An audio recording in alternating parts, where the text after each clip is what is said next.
on, folks? Yeah, it's just regular water today. Just regular water.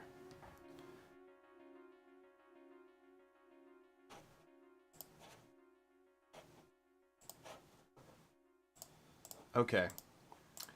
Hi, I'm Matthew, aka EZBOT, and today, on our little live stream, we're just going to mess around on these wonderful Elektron boxes. I'm going to do a little bit of sampling of the Take 5, which is a 5-voice analog synthesizer with some built-in stereo effects. And I have it running into my, well, you can't really see it, but over here is my SSL Big 6, which is doing all the routing and doing a little bit of EQ and compression on this whole mix. What's up, guys? What's up? Why is that cutting off some of the chat? I want more chat.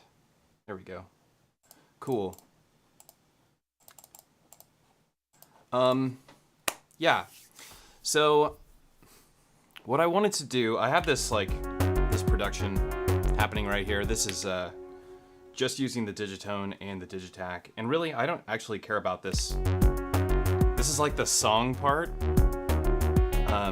It's really basic to me. And I just wanted to make something that felt good last night. And that's kind of where I came to, or where I ended up at. But what I'm going to do for now is just mute the Digitone. And we're just going to use this drum beat. So I actually really like the way this drum beat sounds and how I achieved this. It's really just about this hi-hat pattern. Hello, Cybergrass, Skip Green, and Jordan. Welcome to the stream.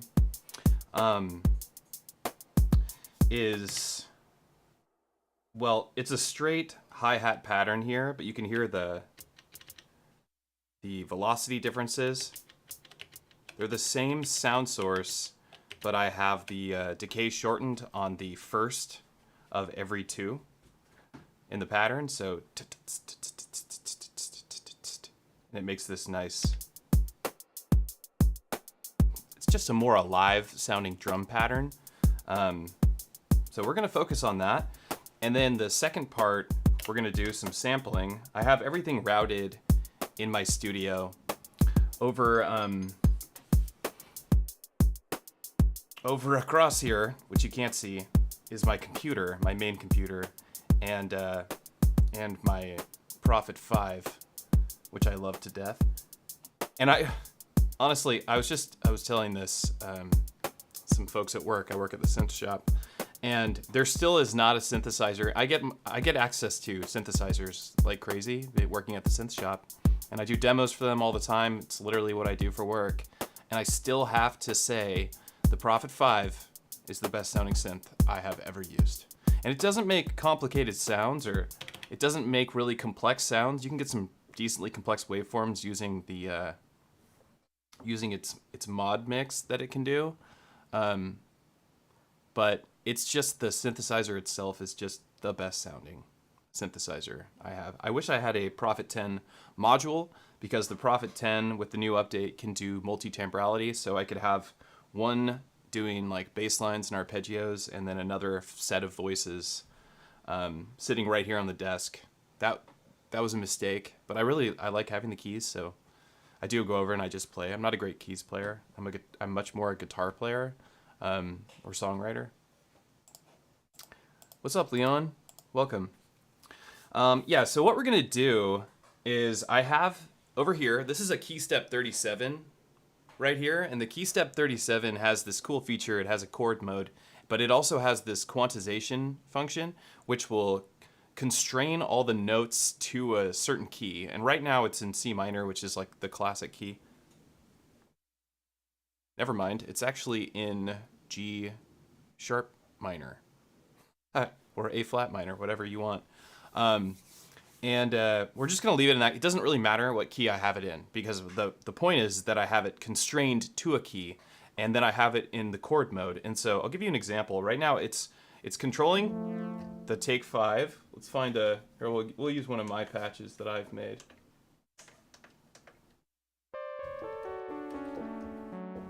Hopefully you can hear it decently well. Okay, so over here on this Keystep 37, I can just have it play a, right now it's set to play minor 7th chords, but it's going to constrain all the shape of the minor 7 chord to the available notes. And so it kind of like when when you press keys down on the Keystep 37 that don't exist within the key, right?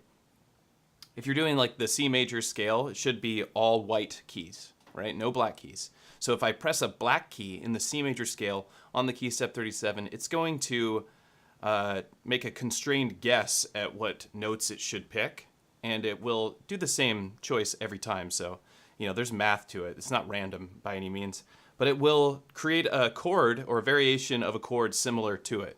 And it's really cool and super effective. So what I thought of doing that I would do is I'm going to use this constrained quantization to help inspire some music, but I'm going to record these chords into the Digitakt, but I'm going to use a different preset for each one of the chords.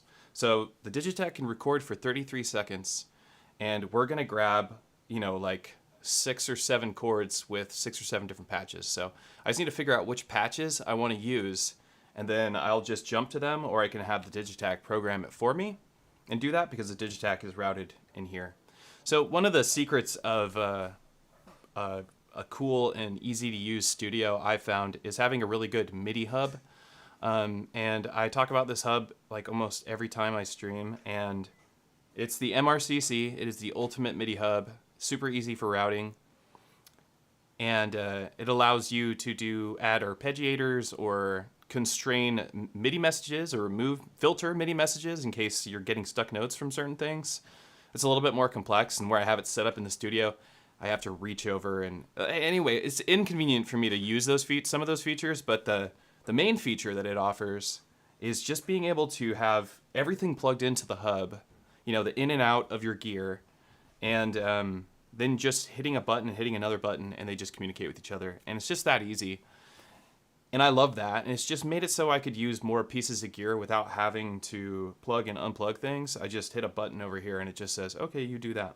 Okay, so enough about that. That's my little push for the MRCC. I hope people buy them. I don't care where you buy them. The company is great, Conductive Labs, so I hope that everyone supports them. All right, so here we are with our chords.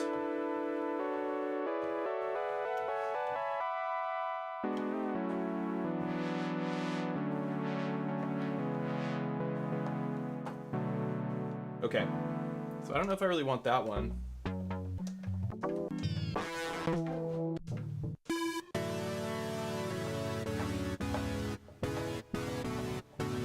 Like, how great is that? It's like instant house music. A little bit too much resonance on that. All right, let's hear how this could sound.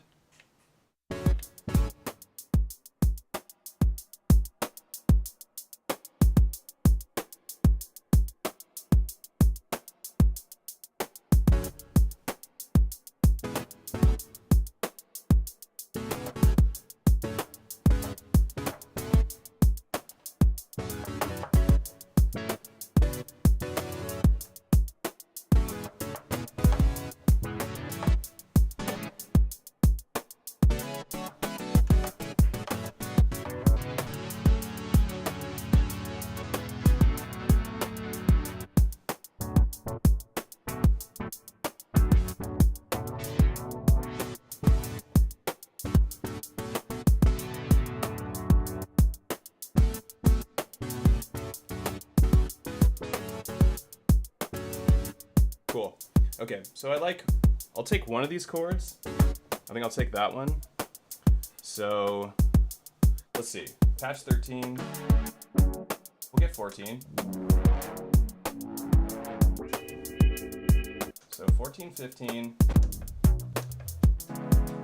14, 15, 4. And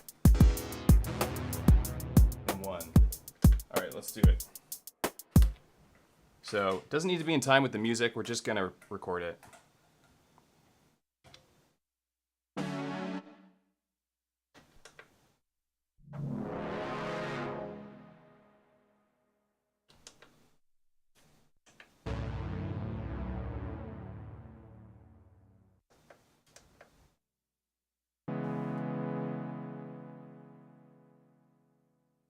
Okay. So let's hear how it sounds in the Digitakt.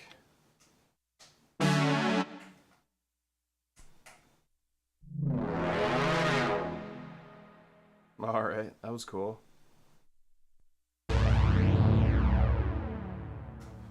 Mixer's looking good. What's up, Jesse? What's up, Zoltan? How's everybody doing? Yeah, Sunday session. Little Sunday sesh. I told myself I was going to do more Sunday sessions. I'm going to do this over. Maybe we'll go into another bank. Let's listen to a couple more sounds and kind of like... Oh, that's a good one. Horns. Okay, so 4. Oh yeah, we'll get that one. 4-2. 4-2. 4-2-5. So 2, 4, 5. 2, 4, 5, 7. 2, 4, 5, 7, 8. Okay, let's start there. Here we go. It's 2, 4, 5, 7, 8. Okay. That was cool. Sampling is like the funnest thing in the world. Okay, so now we've done the sampling of the Take 5. Switch the view over to the Digitakt. And let's get to work a little bit here. Okay, so we're gonna do a little trim. Come here, bud.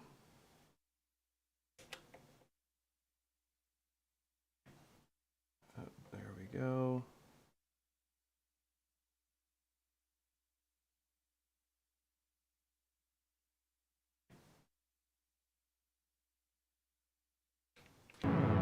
Okay, we'll trim that, and then we will trim here. Go ahead and zoom in a little more. Okay, trim. Okay. We'll call this Take 5. What key was this? G minor? G sharp minor? Take 5, A flat minor? I don't know. Take 5.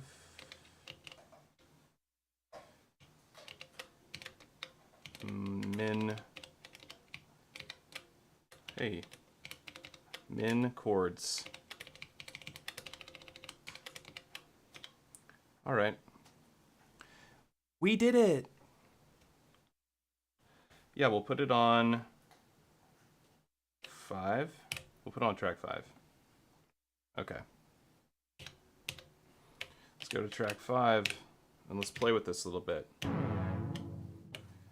So I kind of wanted this to be a little bit hectic, maybe? Drop some 808 subs in there. Yeah. Perhaps. Let's see. How long does that take to play? Dun. Okay. Let's switch over here.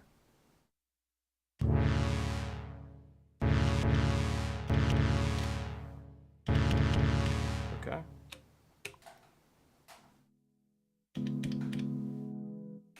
I love that one.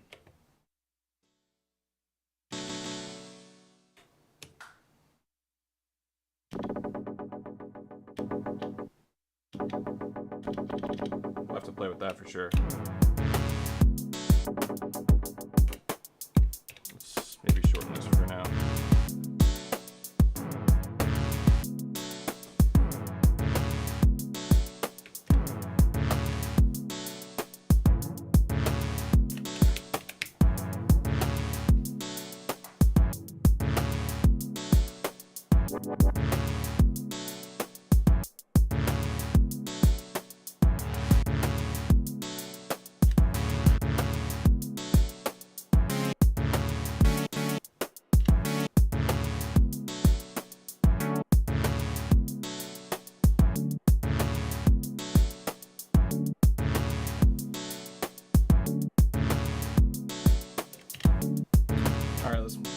Turn this into a real delay. Do the same with the reverb. Oh, we already did that. Okay.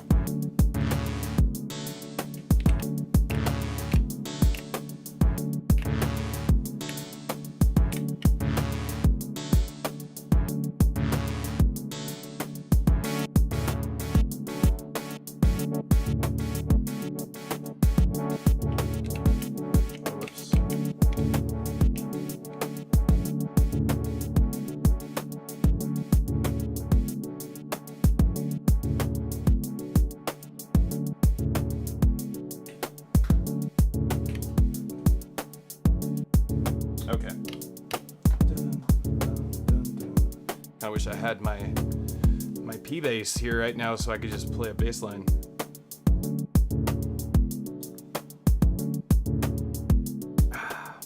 We could get some guitar in here. I wonder how much of a pain that would be to do right now. I don't know, I haven't sampled my guitar in a while.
Yeah.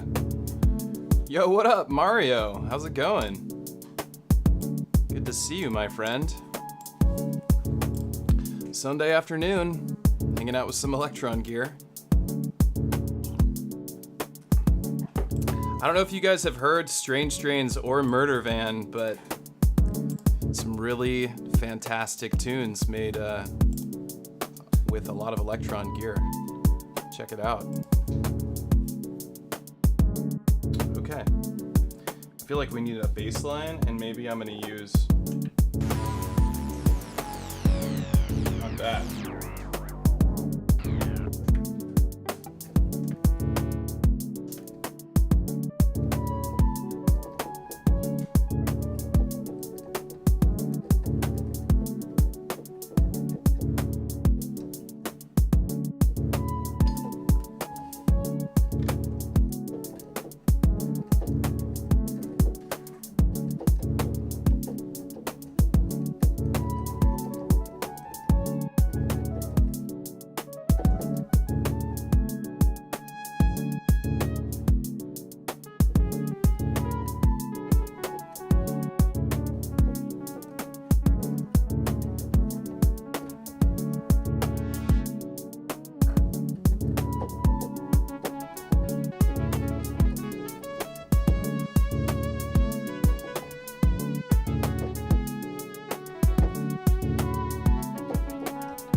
We need some bass. That was fun and all, but you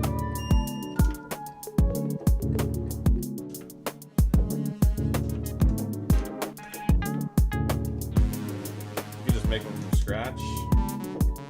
Get this sub going.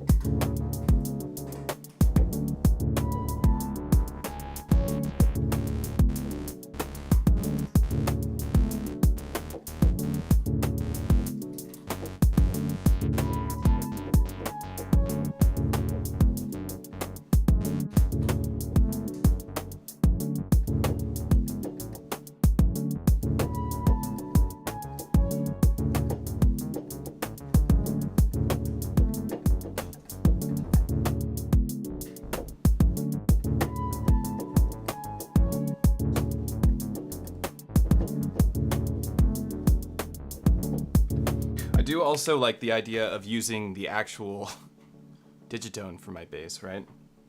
That way I can process it here instead of on the Digitakt. So one of the advantages of keeping things like separate, right, and routing it into the Octatrack, because I'm using the Octatrack the way I typically do as a performance mixer, and I'm using my newest version of my performance template currently, which I keep saying I'm going to put on my Patreon, and I have been delaying to put it on my Patreon because I just feel like it's just not that much different from what's already there currently. So I need to adjust it, add a couple more features, but there are some things that are a little bit different, such as using 2 different recording buffers for 2 different effects. It's a whole lot to discuss on why I'm doing what I'm doing, but it's just a smoother experience if you're really happy with the current list of effects that you have on here. So that part can be cool. But also, life has been really hectic, and there was a tragedy in my family life, and so it's just been a bit of a road of recovery from a great loss. And streaming and hanging out and doing some music is kind of like where I get my energy back and allows me to make music with people keeping me company. So I appreciate everybody hanging out while I do that. Okay, so I'm going to put my bass line on track 1. I like to do that. I separate the percussive side and samples from the melodic side. The advantage of having some melodic stuff over here is that some of the effects that you want to do your processing with your Octatrack, you may find that you like having some melodic stuff that is unaffected by the melodic side of effects that I have, like because they're being processed separately, anything melodic for the most part is having its own specific effect on that stuff. So different filters for chords and notes than there are for drums, different distortions than there are for drums than there are for chords and notes. And I do that on purpose. That way it'll sound, I have more dynamic control over the performance and allows me to improvise a lot better. But if I completely separate the melodic side from the percussive side, I lose out on some of the cool effects of having something processed, melodic side of things processed, with something also melodic going on top of that processing that's not being processed, or maybe it's being processed via the drums processing, which often also sounds good on melodic stuff. So that's the advantage of using these separately, but also kind of like mixing the two, because you can do drums on here as well. But for the most part, this is where the melodic stuff is going to come in.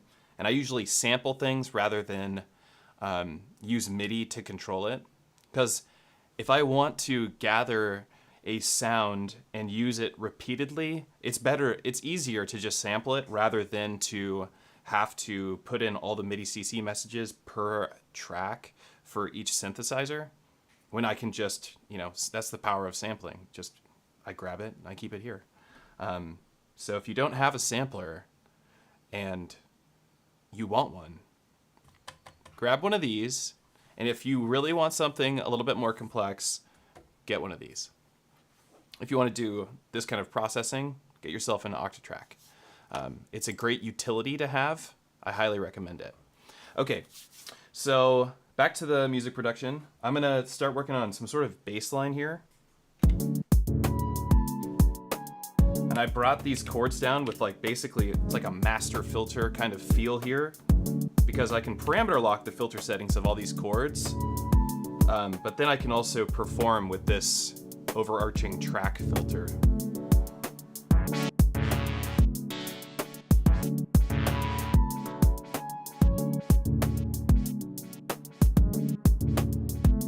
So I like the vibe so far.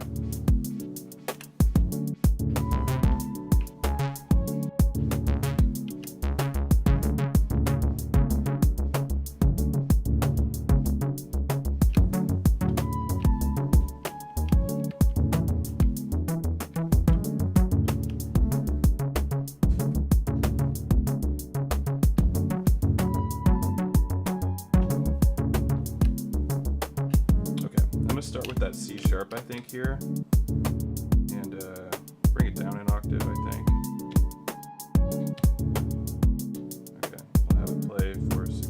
steps. I'm using the arpeggiator, which is one of the great features about the Digitone. So I have this rhythm in the arpeggiator. I know it's hard for you to see here because the camera's way up there, so we can have this overarching view. I can't really zoom in, but you might be able to see that there's some spaces between the dots here. Maybe we actually do need this to be on a C sharp 5.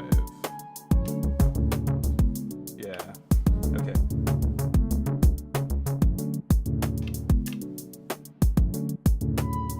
Wait, where did I do that? I thought I did that on... What page is that on? Page 3. We want that on page 1.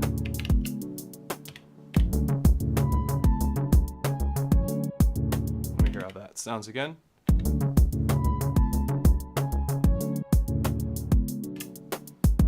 Maybe we'll like have this go for no.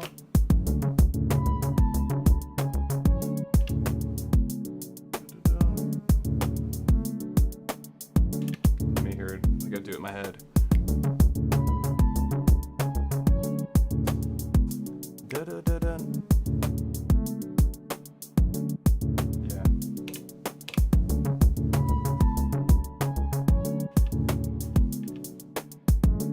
So I think right here we want to do 4 steps.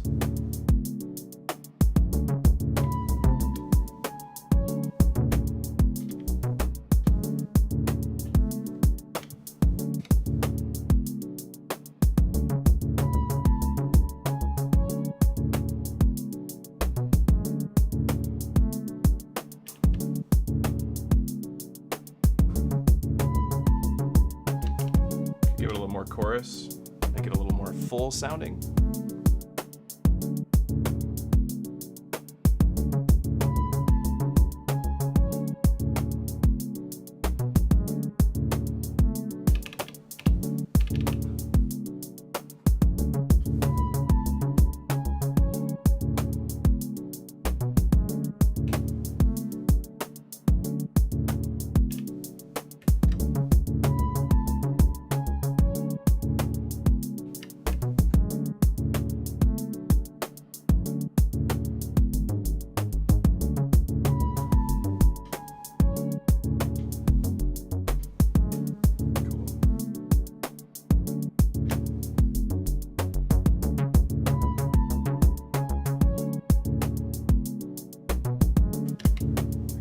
Maybe take one of these steps out again.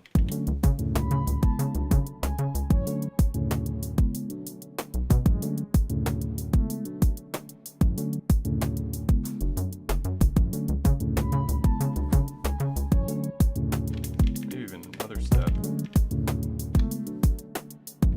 I love the arpeggiator, and I think it's just a feature that needs to be used all the time on the Digitone. It's so helpful for making music. The like rhythm, the rhythmic goodness it brings to your tunes. Especially being able to remove steps from the arpeggiator. Super cool.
That delicious reverb.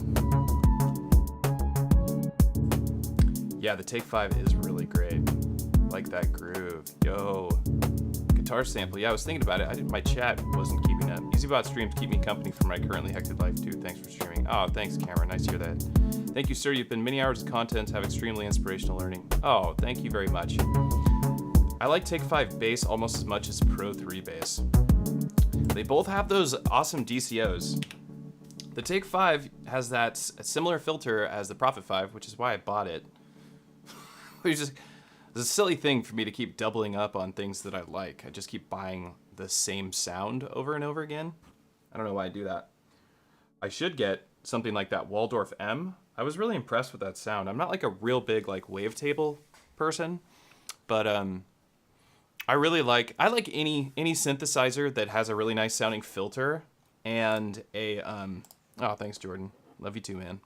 A really nice sounding filter and multi-timbrality. If it's multi-timbral, I feel like I can just play with it forever and do so much stuff, which is why the Digitone's so great, and which is why all the Elektron boxes are awesome, because every single one of them is a multi-timbral device. That's why they're so fun. I need to use my Analog 4 more. It's an underloved device that I have. How's the Digitones? I don't know why I can't. Let me just pull this chat out so I can really see what people are saying. How's the Digitone's ARP versus the Octatrack? That is a good question. So let me tell you, the Digitone's ARP versus the Octatrack's ARP. So the Octatrack's ARP is substantially better. However, here's the problem with the Octatrack's ARP. It's on the Octatrack, right? The problem with the Octatrack ARP is that I don't have it anywhere else, and I want the Octatrack's ARP on the Digitone. You know what I mean? Because for me, I'm not sequencing with my Octatrack as much, and if I do, I'm sequencing to sequence a sound and then sample it and save it, instead of using it as like my live sequencer for another synthesizer. So if a device has a really great sequencer, I'm tempted more to use its sequencer, so I don't get to use my Octatrack's ARP as much. Okay, but here's why the Octatrack's arpeggiator is a better functioning arpeggiator, and that's because, like that Keystep 37 that I was talking about, it has the ability to quantize to scales. So you get your equal temperament 1 through 12 notes, you know, your 12 notes that you can offer, and then you have your minor and major keys. So no matter what notes you put in, it will constrain to the minor and major keys based on whatever note you have selected. And that is super fun and really great for coming up with like ambient ideas, or just helping you come up with new sounds that you wouldn't do yourself. But you can do that with your Digitone's arpeggiator too, but it doesn't have the ability to constrain it. Where the Digitone does have that is when you place a note down, you can hold that note down, hit this Add Notes button, and then you can go into your chord mode and select a chord there. And then you can also select a scale, so Dorian, minor, major, Phrygian, you know, all that. And those are like the Dorian. If I go Dorian C, it's going to be like a minor C, a C minor scale. And if I select an Ionian C, it's going to be a major C scale. So you have to know a little bit of music theory to understand what it's doing exactly. But if you just use the chord function here, you can get some really cool inspirational stuff there. So that's the closest, and then you turn the arpeggiator on top of that, and then you'll get a similar function as you would with your Octatrack's arpeggiator, if that makes sense. Yeah, that was a mouthful of stuff. I gave my dog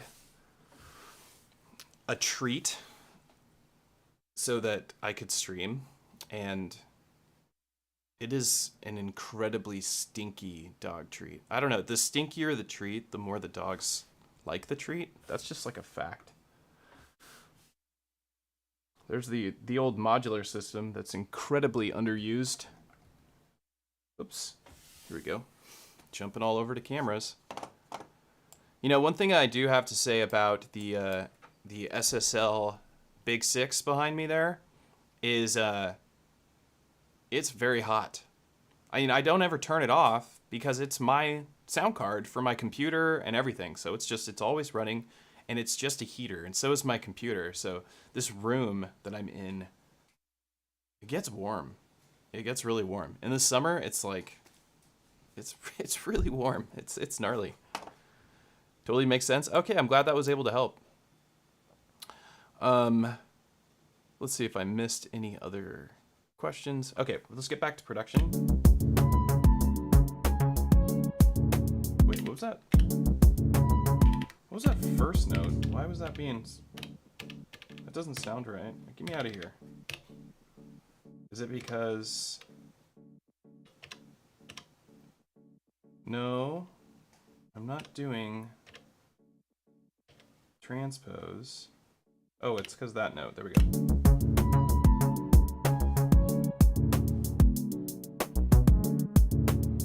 I like having the space that this is providing, like not having too many bass notes. It lets you listen to the drums and those the pads here. Let's use this second filter and kind of like clear out some of the low end of these chords.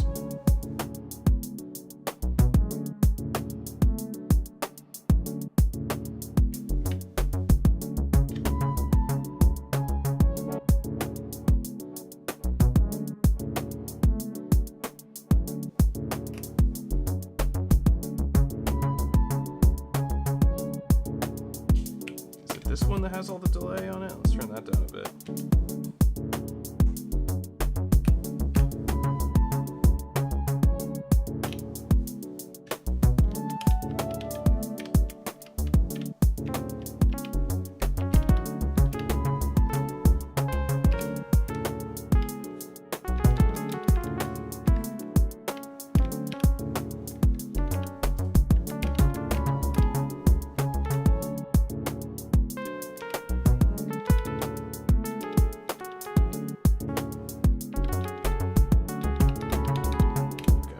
Make this really, really short. Let's do like 7 notes.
Add some trig conditions, copy that, paste that, paste, paste, copy those, paste, paste.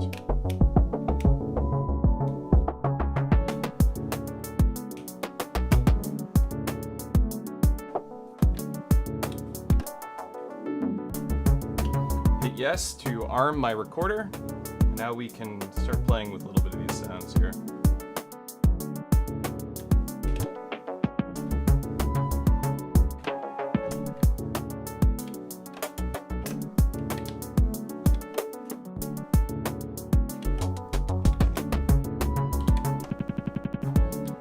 Whoa.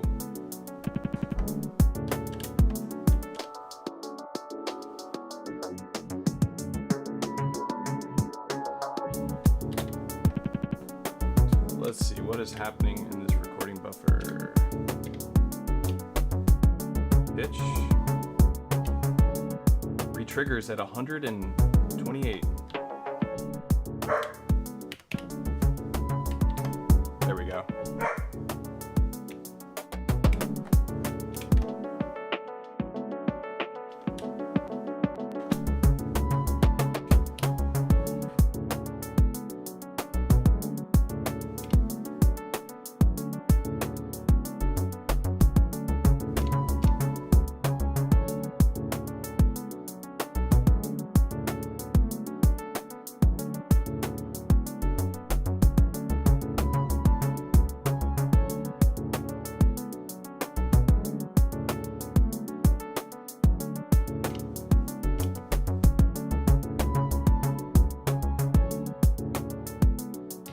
maybe I'll have these steps all have their own panning, because I think that would sound really cool. Let's hear it.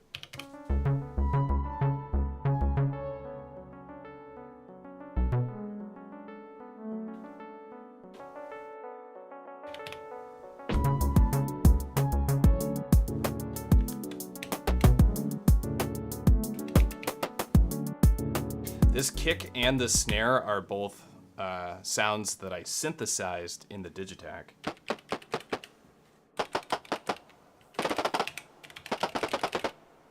You can kind of tell if you listen to it, right? Actually, no. I did. I changed it. Never mind. So 909. 909 on the kick, but this one I synthesized.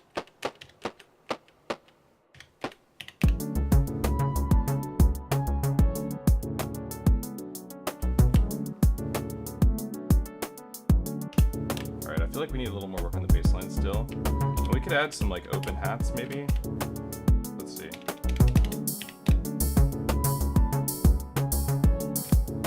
Oh, that sounds like garbage.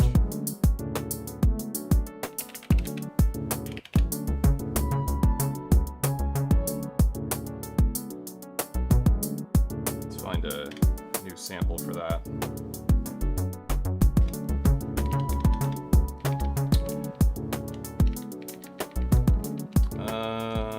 Transfers. Bitwig. Okay. Drum machines.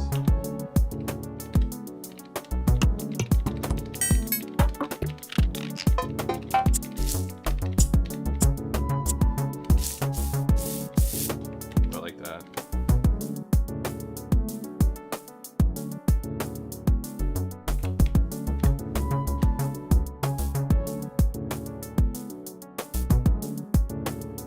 Let's have it loop.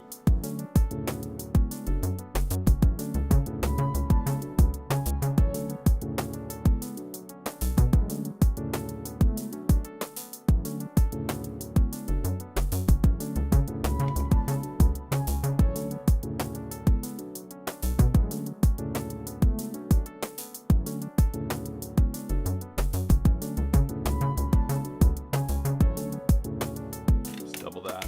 Play with that one again.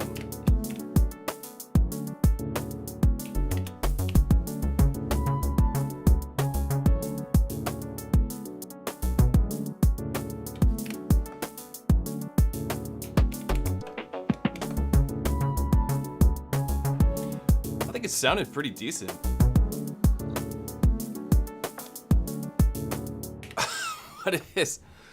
What is happening? Okay.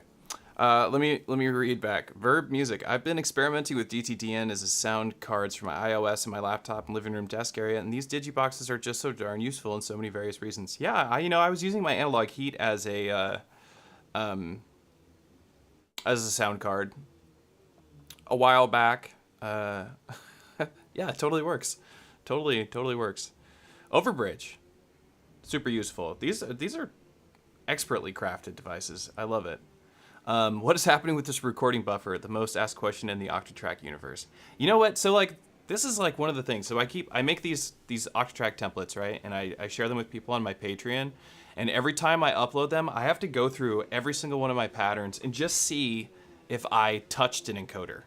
That's all I have to do. I just have to go and see if I touched an encoder, because often people will send me messages and be like, hey, this effect isn't working. And I'm like, ugh. So I go in and I look, and I just bumped the encoder, and I can't expect other people to understand or know where to look to see why this effect is not working or whatever. So I have to do it because I know where to look because I made it, right? But it's always something like I had somehow turned retrigger up to 130 or something. Like, what? Or 120? Doesn't go to 130. It goes to infinite after 128. But yeah, just silly and frustrating. It's not really an Octatrack problem. That is definitely a user error problem. That's just how life is, right? So jelly of those red record buttons. They're pretty cool. I wouldn't be surprised if you could I mean, you could ask Strange Strains in here. He might know. If you could just ask Elektron to send you some red record buttons, they might just charge you a couple bucks. Haven't touched scenes yet. Well, you should get on that, because that is what the Octatrack is all about.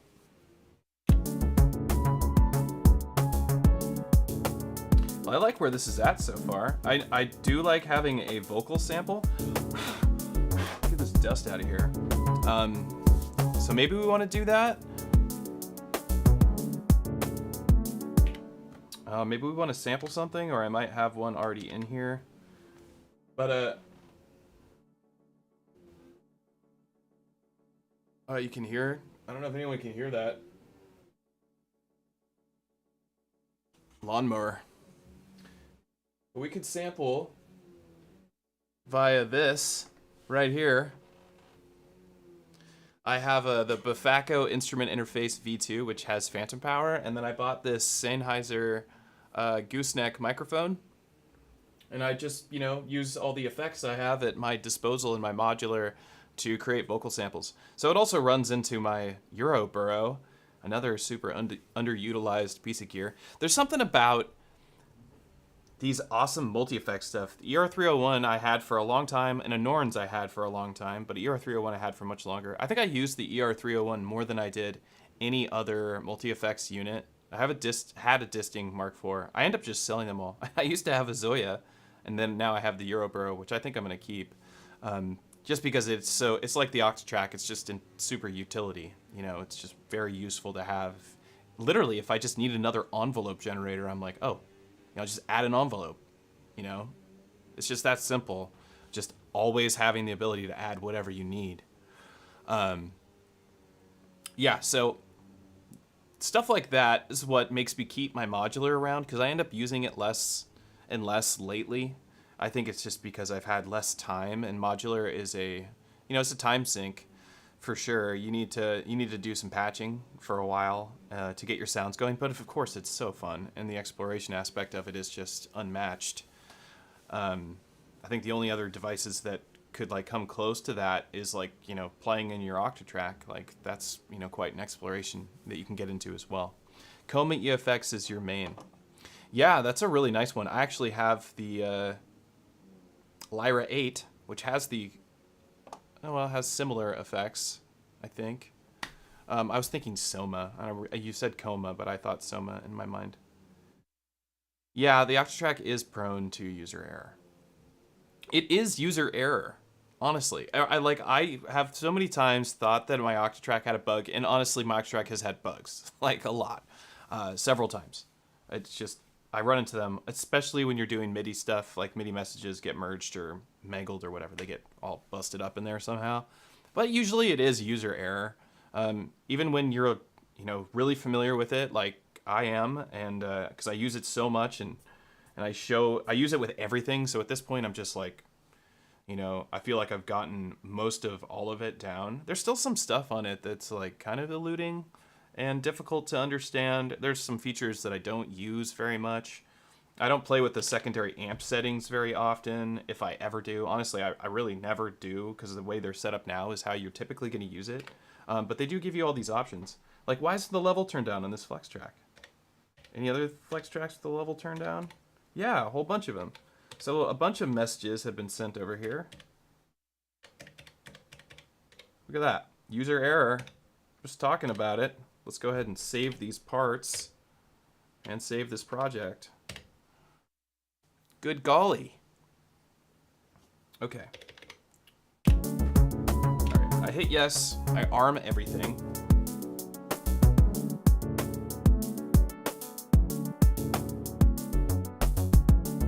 And now it's recording on this track here. It's also recording on this track, but this is just recording this, which allows me to do this. So now I could like do something like, whoops, I don't care about that. Let's go to here. Hold track down. I can hold function yes and do the temporary pattern save, hold track, and like.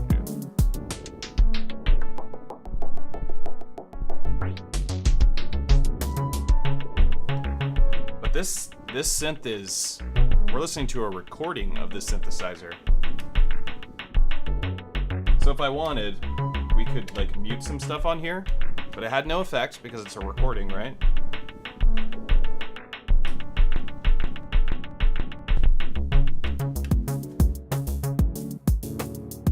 So it's just a great way for moving around different parts. Like that felt kind of planned, but it wasn't.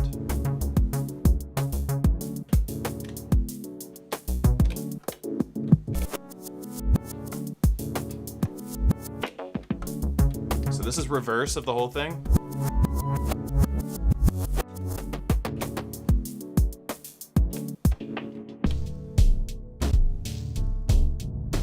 Here's a modulation of it. So this reverse and this 1/5 down modulation is using a second version of the recording buffer. As you can see, this one's moving really slow. They're actually the exact same recordings. So this one at this point, look, same recordings at different points in the timeline. That way, if I want to switch back over to this recording of the entire production, it's in the correct spot. And there we are. So I have 3 versions I can move through. And then reverse, you can see it reversing.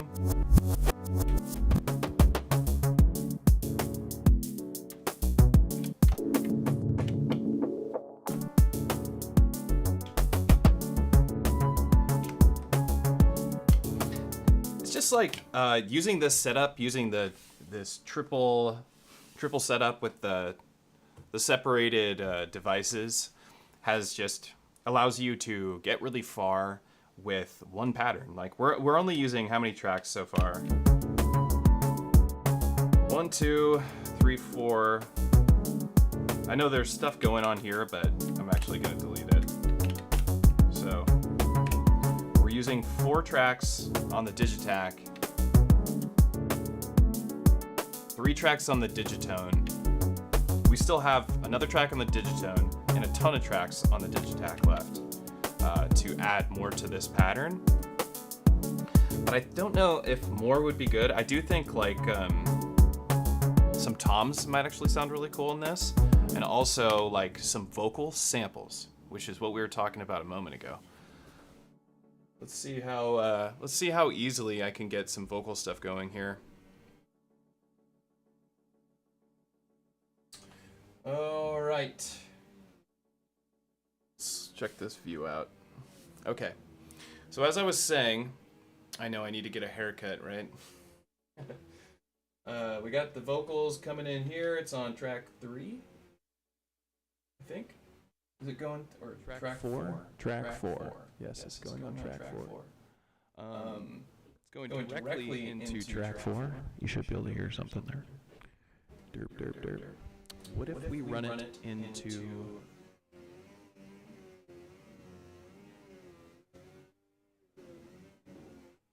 Man, my neighbors vacuuming with a lawnmower or something? Hang on a second. Let's see if we can lower that volume.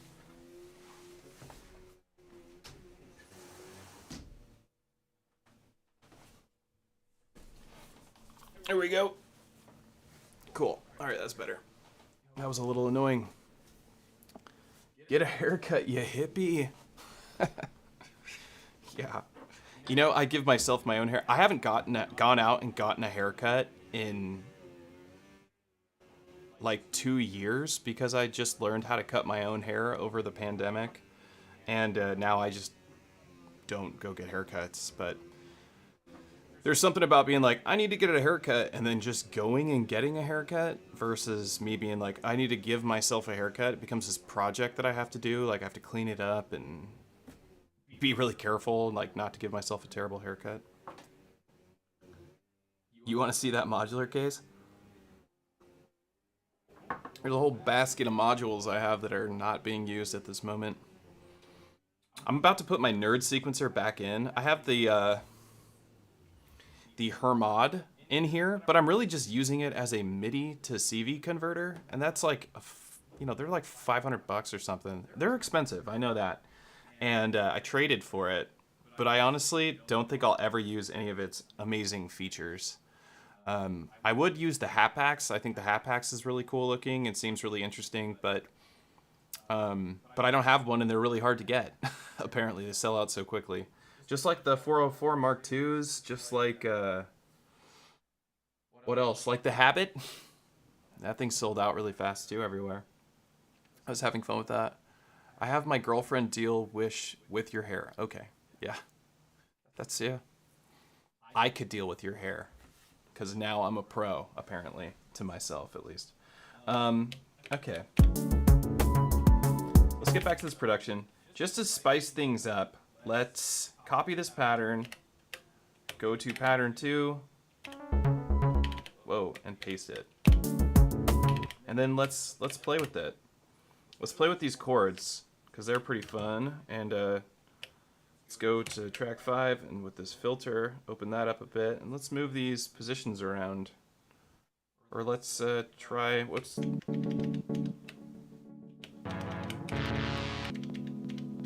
play with that.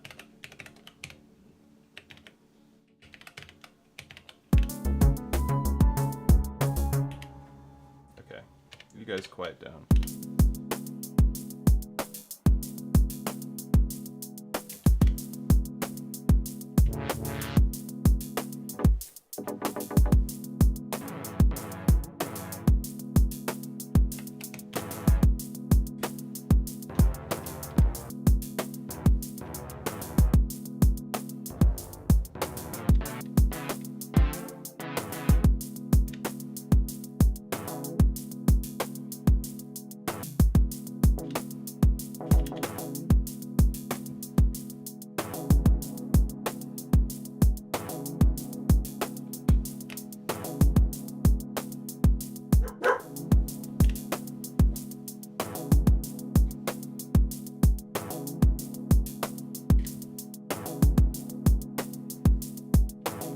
That's cool.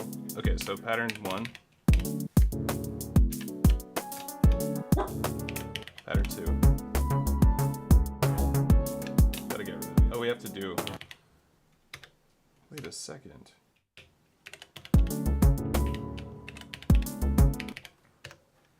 That did not change patterns. Let's see, what do we got going on? Program change received, not turned on. There we go.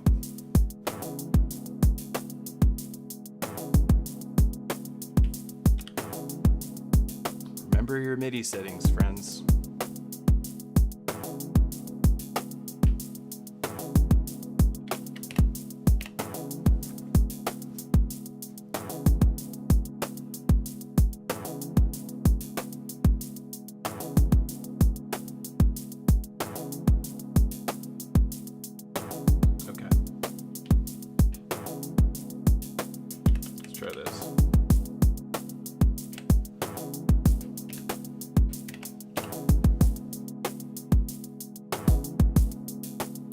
Kind of change that drum beat up a little bit.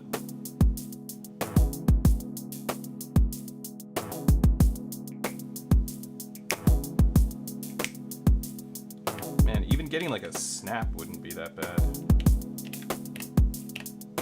Okay, let's play with this one again. Copy that.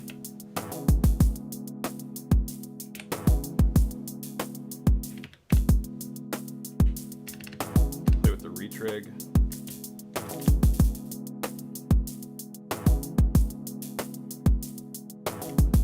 This LFO on the tune, have it go a one shot LFO, really low speed on just a ramp.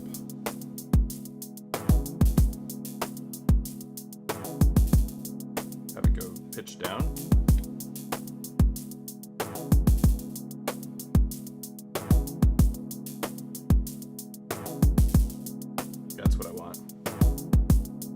Listen to that. Yeah.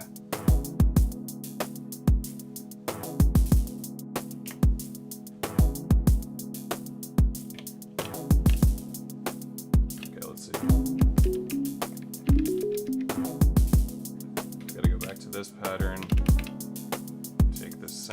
copy the sound. So you just hold down the track, hit the copy button or the recorder edit button. Let's go back to pattern 2 and paste that sound.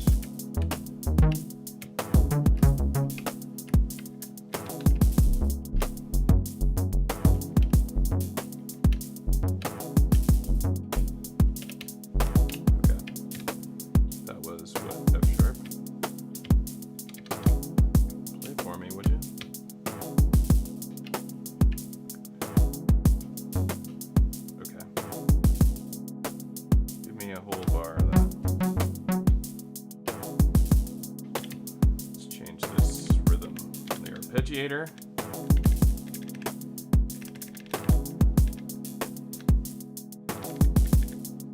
Let's see what happens here.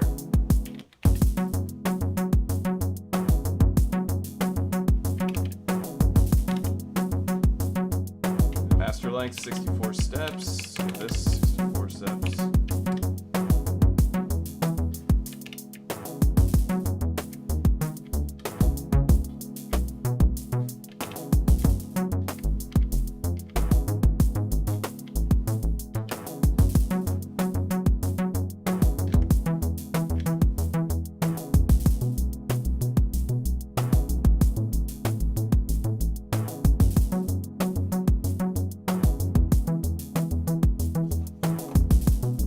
I didn't know that you could retract messages. Cool. Okay.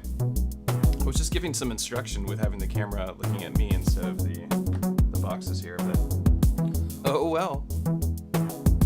So what I was doing, so you can see what I was doing, is I was editing the arpeggiator to have a different rhythm, and then I was changing the notes on this bass line.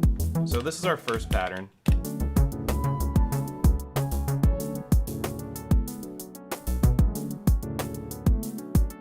And then here's our next pattern.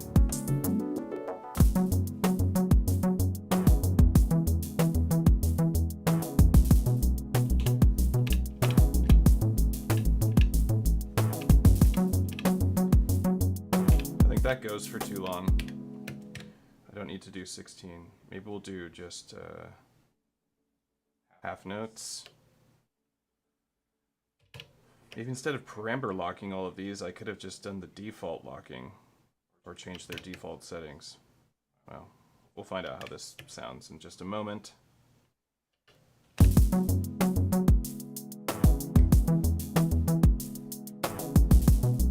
That's way better. If you get used to the Elektron workflow using the model samples, is it easier to understand the Digitakt and Octatrack using the model samples? Yes, absolutely, 100%.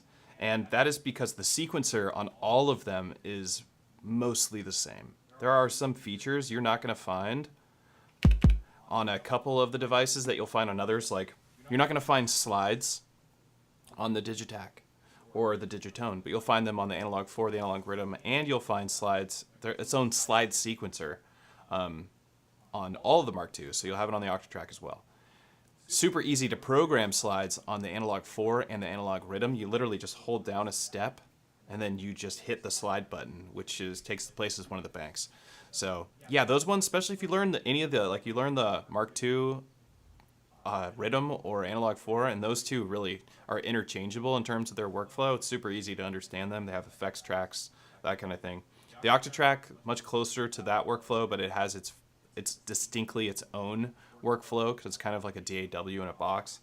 Digitakt and the Digitone are more closely related to the samples and the cycles, the model series boxes.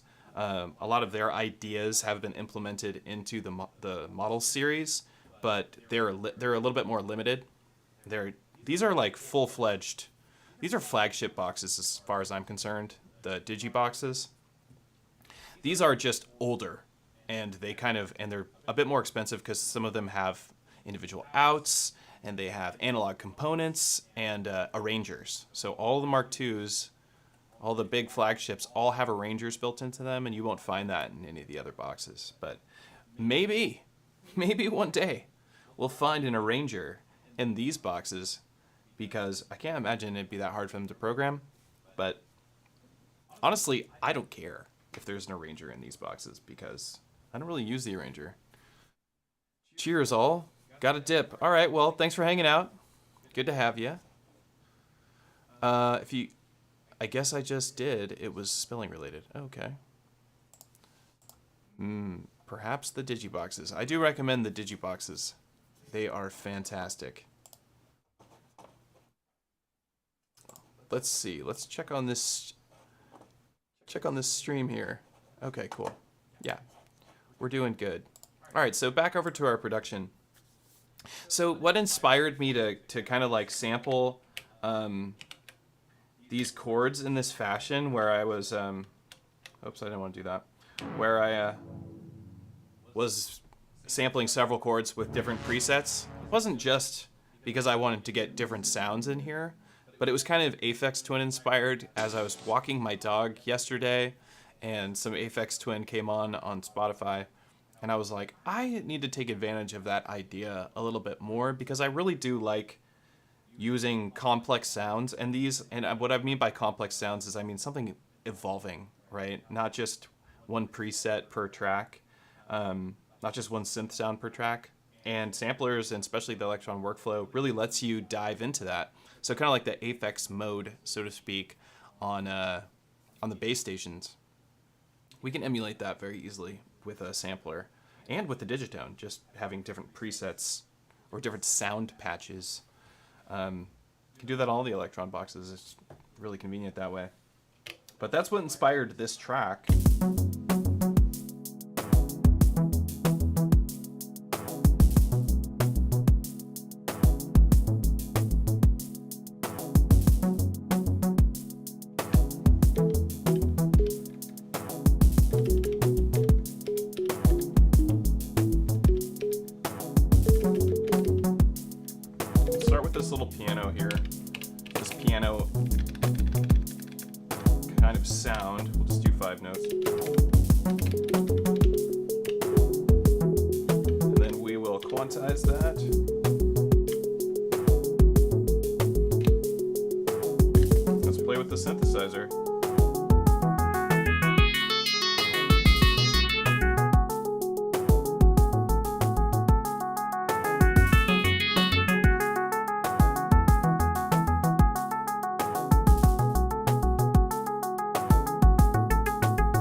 To make this 20 steps long.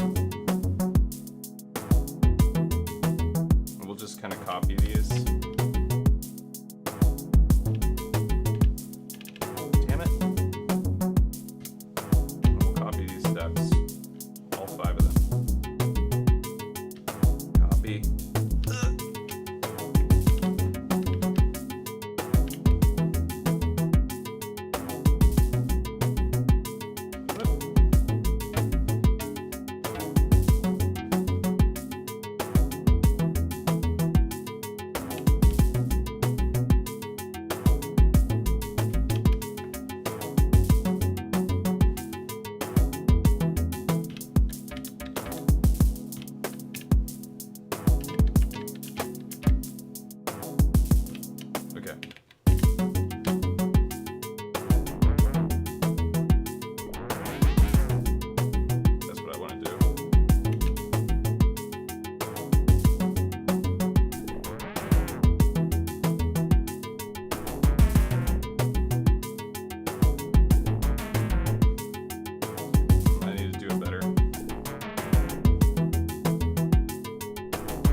Whoa!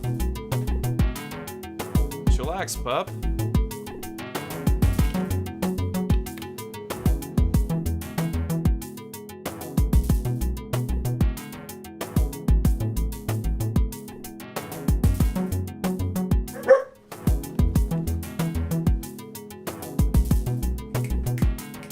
Come here. Come here, sweetie. Come here. Come get a treat. Come on. Come here. Here you go. Okay. You know, I really wanted that to turn out a little bit differently than it did.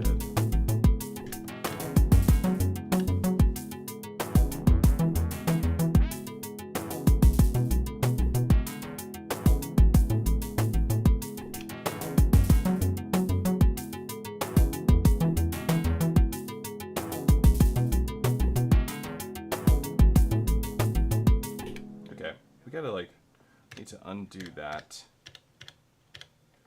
Let's go back into here.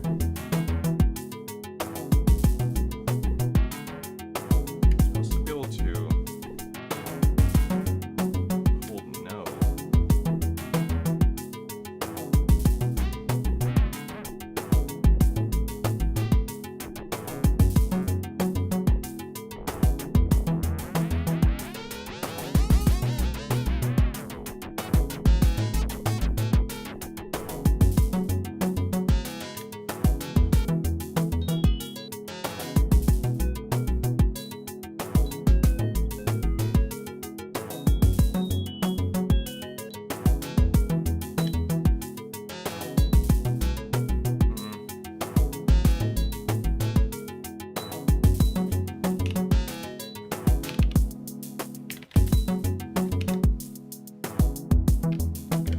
Try this again.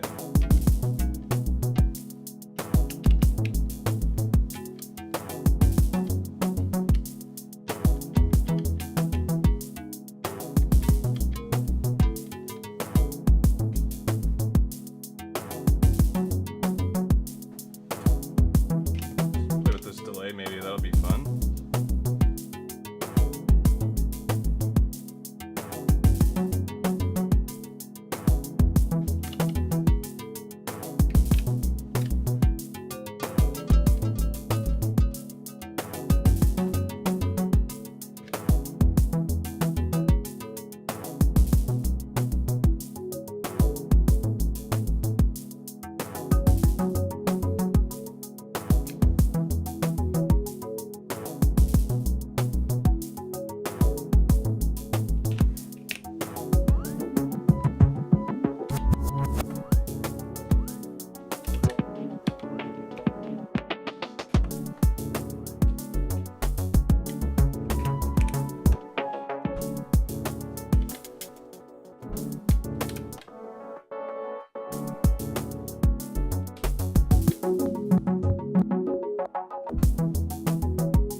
Let's see if we can perform any of this stuff. Can you elaborate more on the slide sequencer and slide triggers on the OK? Sometimes it works and sometimes it just can't get it to operate normally. So the slide function can have, like, it can struggle a little bit, or we can struggle as users with the slide function on the Octatrack because it will slide every locked parameter from a default sound to the next sound. So it's just interpolating between one value to the next. And it'll do that again on its way out as well if there's another locked parameter with a slide on it. So you have to make sure that you put your slides on the right spots and not to use too many slide triggers, otherwise it will slide to another position. It's tricky, and because it slides to every single parameter, it's not the most usable feature on the Octatrack. So it's a really cool feature to use with like delays, like slides on the delay time or slides on the rate. If you're using it as a time stretch thing to get some like really interesting, super crazy sounds, doing that, like messing with a sample. But if you're doing it with like filters and other things, multiple parameters are being locked, it gets really messy sounding. But in terms of using it on the Analog 4 and the Analog Rhythm, it's very basic.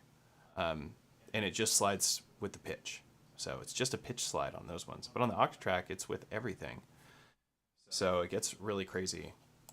This whole function with this is your slide track here. And right now, this is my slide editor. Yeah, I don't know what else to elaborate on. That's basically how it functions. If you look in the tutorial, in the manual, it's just put a slide down on where you want it to slide to.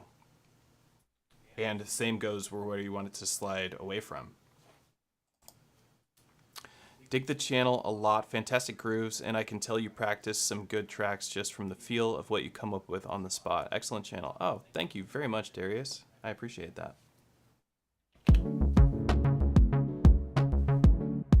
See if we can perform this a little bit. But lo-fi would be a good sound for this one.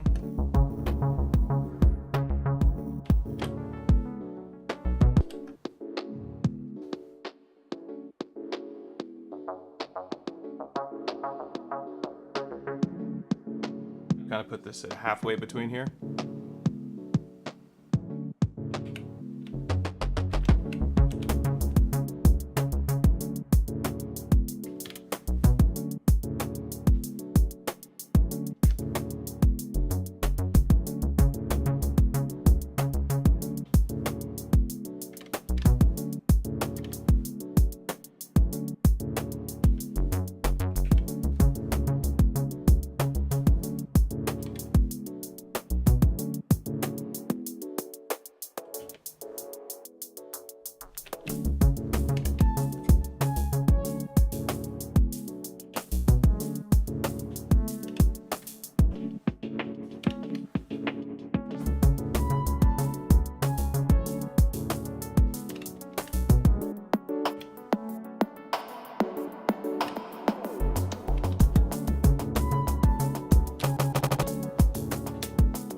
I guess that's kind of the end. So that's as far as we've gotten.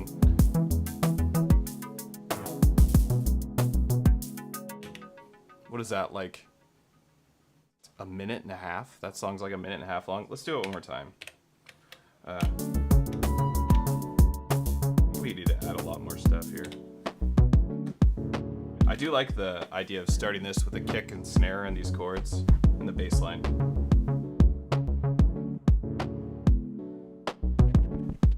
We could say something. Say something. Say something. Listen. Say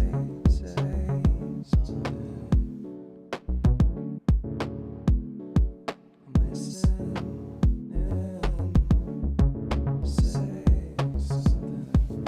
Let's see if we can get a little vocal sample going here. Say something.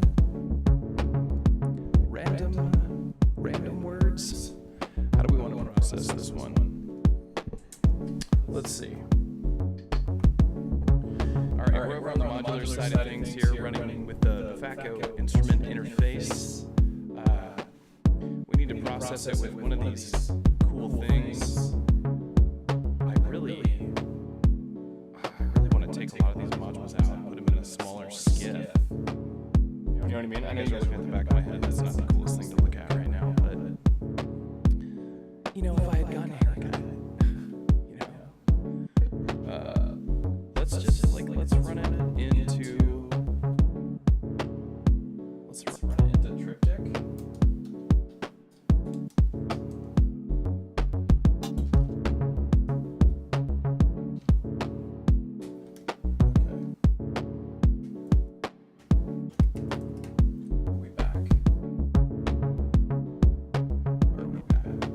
Is it going nuts?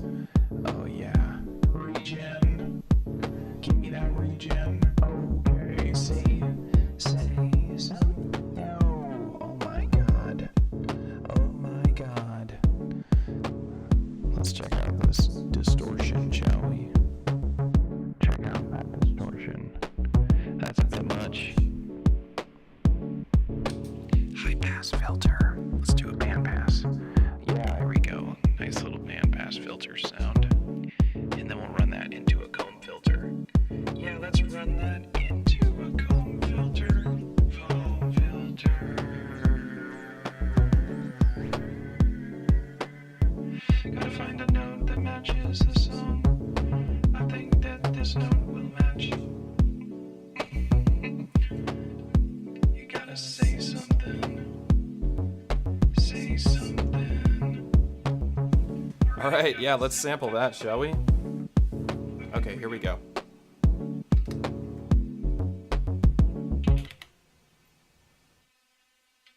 Say something. Say something. Say something. Say something. I thought it would be more. Let's go more wet. Say something. Say something. More wet. There we go. Say something. Okay. Say something. Say something. Say. Nope, not liking that yet. Turn that input down. Say something. Process this. Hello. Yeah. Say something. Say something.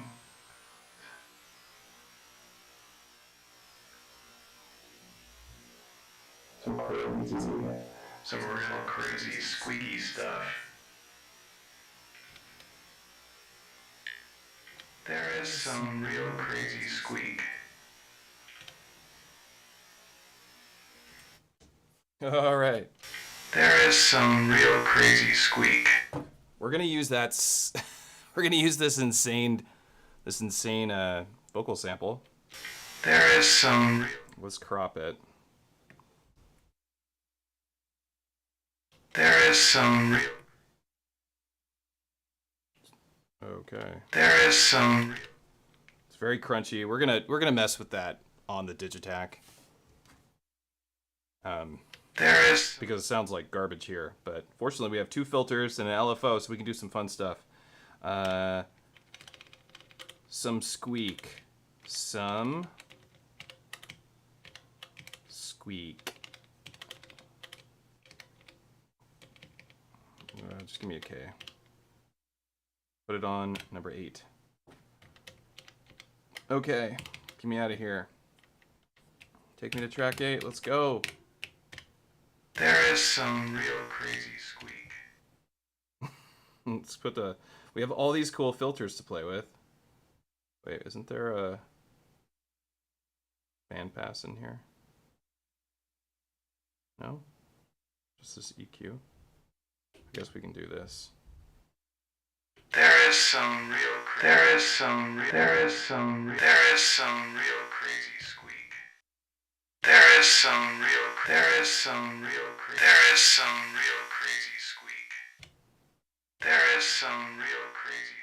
Actually, let's just turn this track down altogether.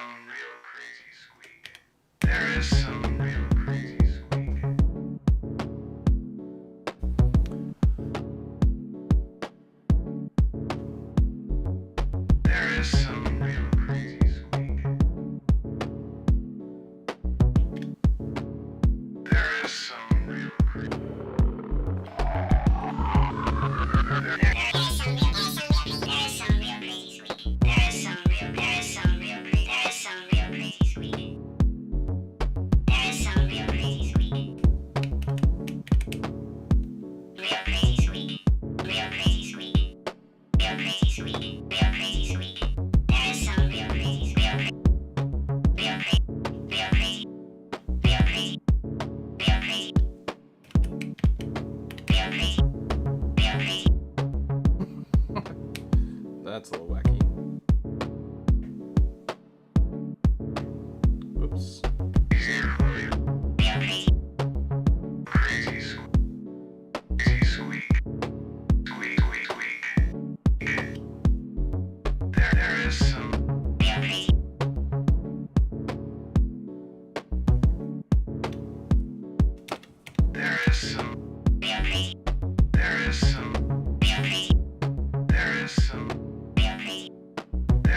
Let's not do that.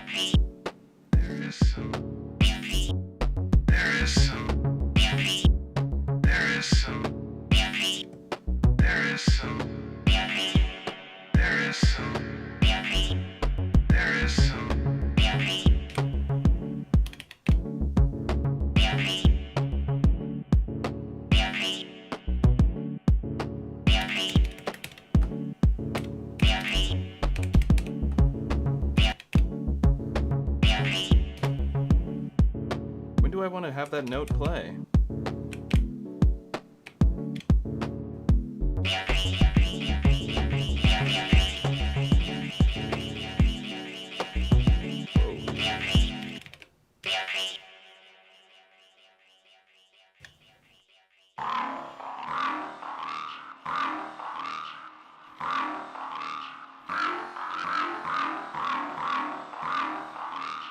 We could do something that I do often, which is we could just fill this with triggers, kind of like play with their position.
There we go.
These around the stereo spectrum a little bit, just a little.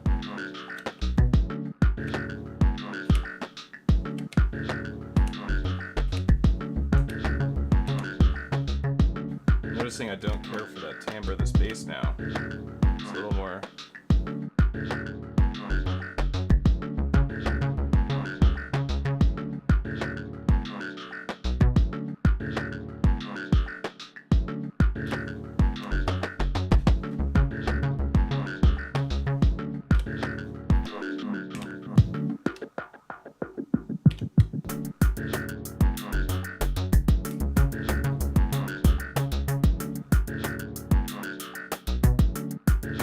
Got somewhere.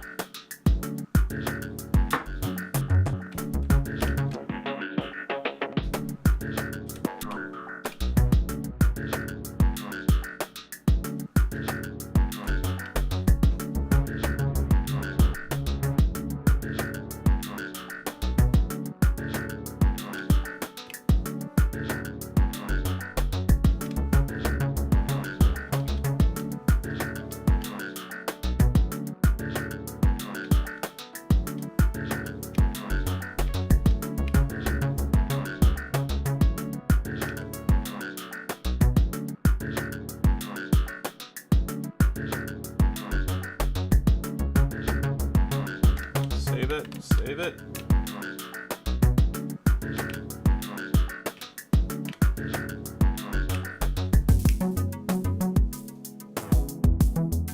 Pattern 2.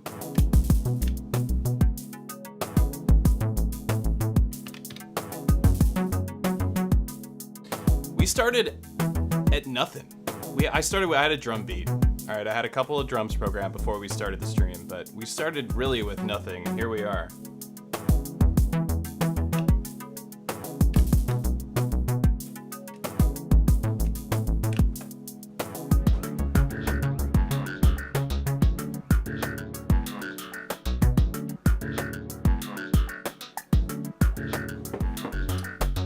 Some more treats. There you go. Good girl, Gemma. Gemma's a good pup.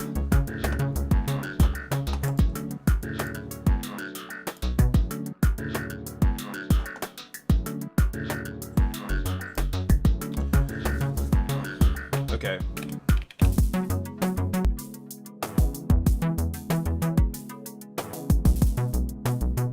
I feel like the rhythm on the bass is a little.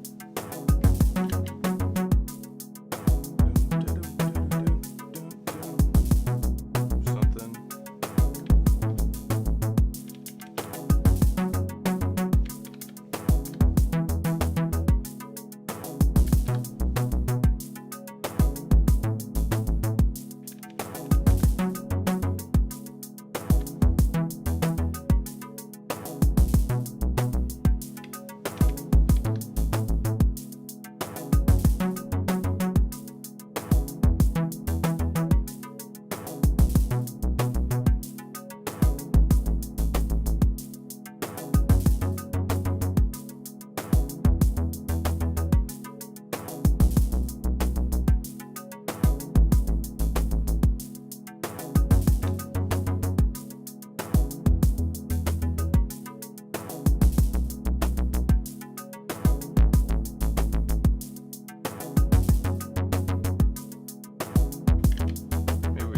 those octaves.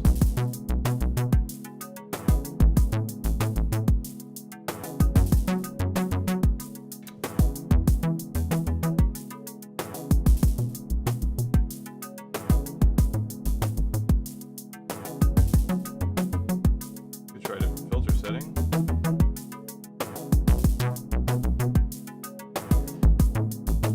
I think the low pass 4 on the Digitone, I think kind of resembles like a 24 dB, or no, a 12 dB filter, and the low pass 2 is more of a 24 dB filter. I might be wrong about that, but I think that's kind of where they were going. Super dope. In addition to live looping and remixing, can the OT mix full finished songs like a DJ deck? No, yes, no. I wouldn't do that.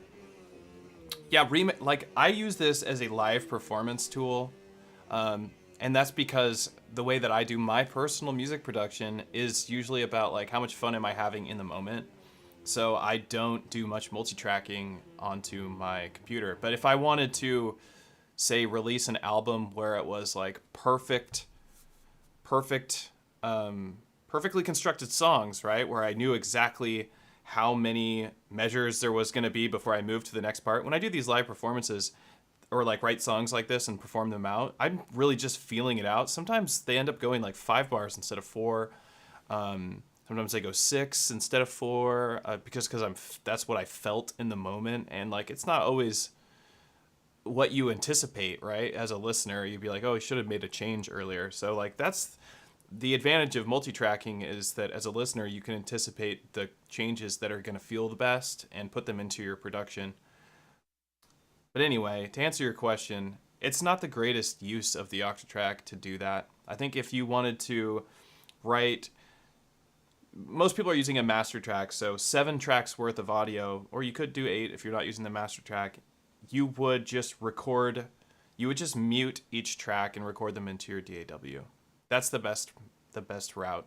Mute them, record them, unmute, record, unmute, and then arrange in Ableton or Bitwig or Logic or whatever, FL, whatever you're using.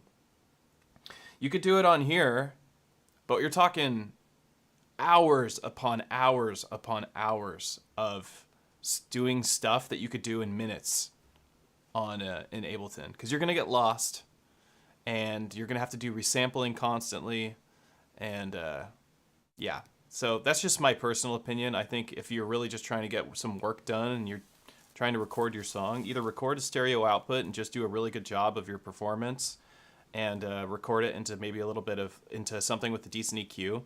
On my SSL Big 6 right now, I do have a master compressor running on this whole production, along with I have this whole mix. The highs are EQ'd a little bit up, because as I'm running the Digitakt and the Digitone into the Octatrack, because the sample rate is a little bit lower, it loses a little bit of those high frequencies, and so I boost them in my mixer, and it kind of at least emulates it being closer to 48K, which is what the Digitakt is doing. So, yeah, not sure if that answers your question entirely, because I go off on these questions a bit much.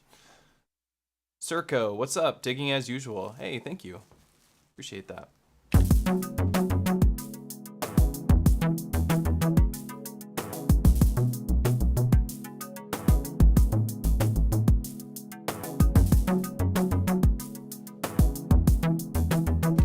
What is it that's going on that's making that?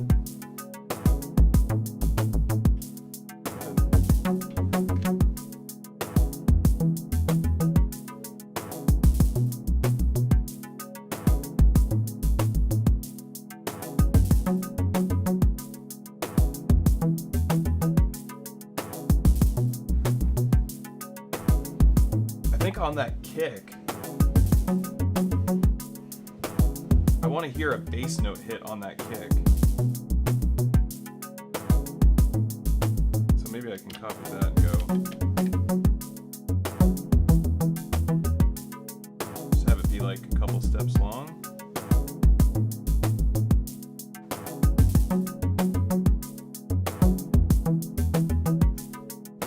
That kind of works.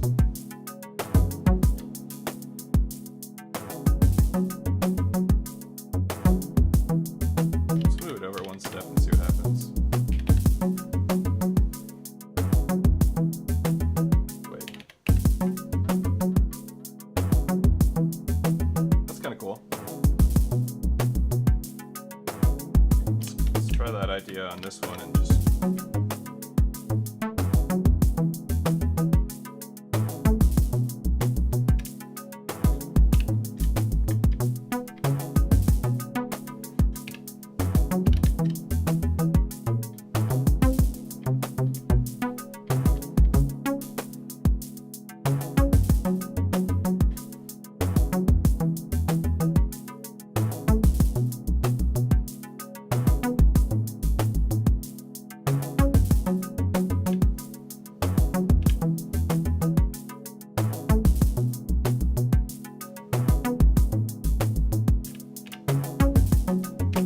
That one some reverb, let it like splash.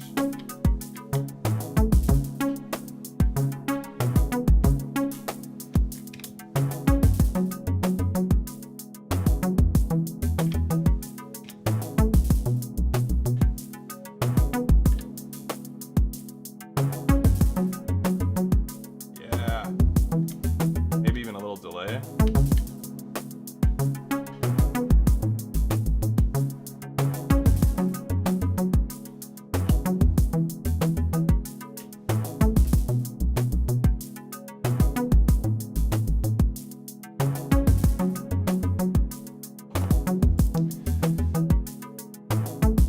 Kevin Simpson, yo, when are we gonna see some M8 videos? This guy? I don't know. I don't have the answer to that one. So I love my M8 so much so that I bought 2 of them. And I do think they're really fantastic. But every time that I want to sit down and like I'm just so used to this workflow. That's the answer to the question. Why haven't I been making stuff on the M8 as much? Because I am so fast from experience here. I can use 3 different devices, do sampling, all sorts of stuff, and I can do it so quickly here because I'm just so used to the workflow and I have it down. So here's another reason. I like to use some swing in my productions, and if I use the M8 as my master transclock in transport, it uses ticks, right? It uses a tick rate, and so does the Octatrack, Digitakt, Digitone, but they have a different way of converting ticks, right? Because these are all trackers, right? That's their background. They are trackers too.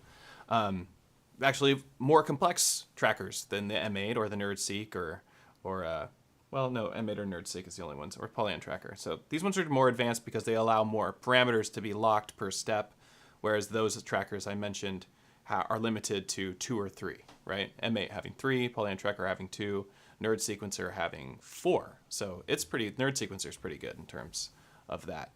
But when I want to do some swing, you have to change your groove tick rate. And like say I want to do 6, you have to like move it to 6.8 or 7.5 or something for your tick rate. And that's going to send a different amount of ticks. And Elektron boxes don't convert those ticks the way that they convert MIDI shuffle or swing between each other. So they really understand swing with each other. They do not understand the swing from the M8.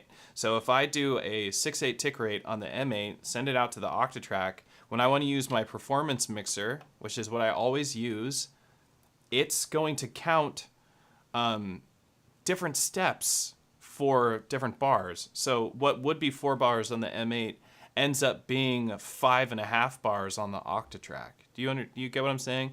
Because it's counting it wrong. It's counting it different. So the tempo will be correct, but it won't count it correctly. So I end up not using it as much because I just am running into so many complications using it with my current setup. So if I want to just forgo using the Octatrack and all the effects and stuff, I either use it with a straight beat, just no swing at all, no shuffle, and do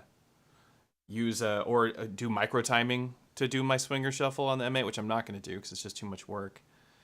And yeah, so to answer your question, that's why. It's because the M8 hasn't fit into my workflow yet. What I have been using it for is using USB audio out on it and just having it sit in front of my computer on the other side, and I just, in between cruising the internet, in between playing a game, I beat Elden Ring yesterday, so everybody Yeah! I beat Elden Ring. Anyway, so that happened. So like playing with the M8 in between stuff like that, in between video editing at work sometimes, just that's why. Otherwise, I love it. I'm in love with it, and I think that I will never stop using it. It's completely replaced the OP1 in terms of what I take with me to go on trips and stuff. So it's like the OP1 is awesome, and I actually was using it just the other day and thinking, should I get rid of the OP1? I barely ever use it, and then I used it, and I was like, yeah, I'm glad I have the OP1 still. Especially using it with like the Chase Bliss pedals, I think is a really fun thing to do. That's great. Thank you. This is Affinitesimal. Affinitesimal? Cool name. That's great. Thank you. I've had a lot of fun with DJing hip hop in Ableton plus Digitakt. Was wondering if I could ditch Ableton for an OT, but it sounds like a full set would need to be pre-planned. As far as DJing, I mean, I'll be completely real with everybody here. This is my personal opinion. No relationship to anything that I'm related to, such as Patchworks or whatever. If you want to DJ equipment is going to be better than us trying to turn our existing gear into other things. I created a performance mixer with the Octatrack, and the Octatrack was already designed to do that, right? I didn't come up with that idea. It was designed to do that. So I just utilized its features and made it effective for my workflow because it's very modular in that way.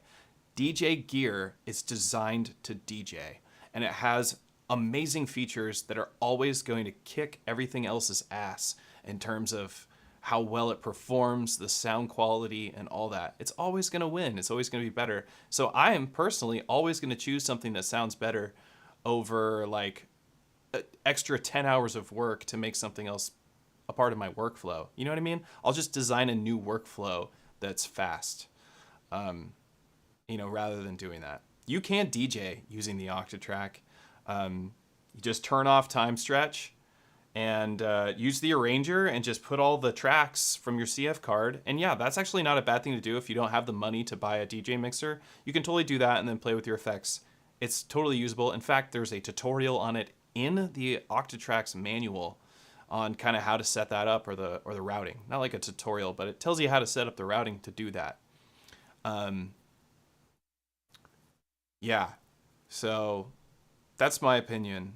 If you want to make really interesting like Aphex Twin Square Pusher style tunes, I think the Elektron boxes really shine, but I think stuff like the M8 is going to really kick ass in that regard because it's just built around doing stuff like that. Yes. So yeah, I love the M8, and I've been using a lot of its resampling features because it's really easy to do that and sounds really great. But what's really cool about stuff like the M8, and you can do this with the Octatrack too, and because these have overbridge, you can do some similar stuff here as well. But what's great about the M8 is that you can take stems out of it and bring it into Ableton and do some correction, some EQing. And because it needs that, it really does. I personally would, because I'm that kind of musician, but I would just master the stereo output and release that if I was going to release a track using it. But I think if you wanted to be as high quality as possible, you are going to use its cool feature of creating stems and then copying those stems over to Ableton or Bitwig and editing them there. Really, all they need is a little bit of EQing. There's a lot of sounds in there. If the M8 had EQs like the Digitakt does, this is another reason why I end up using this stuff more still, is because I have two filters on here, and one of them is just, a bass width filter that is just low pass, high pass, and allows me to band pass if I want.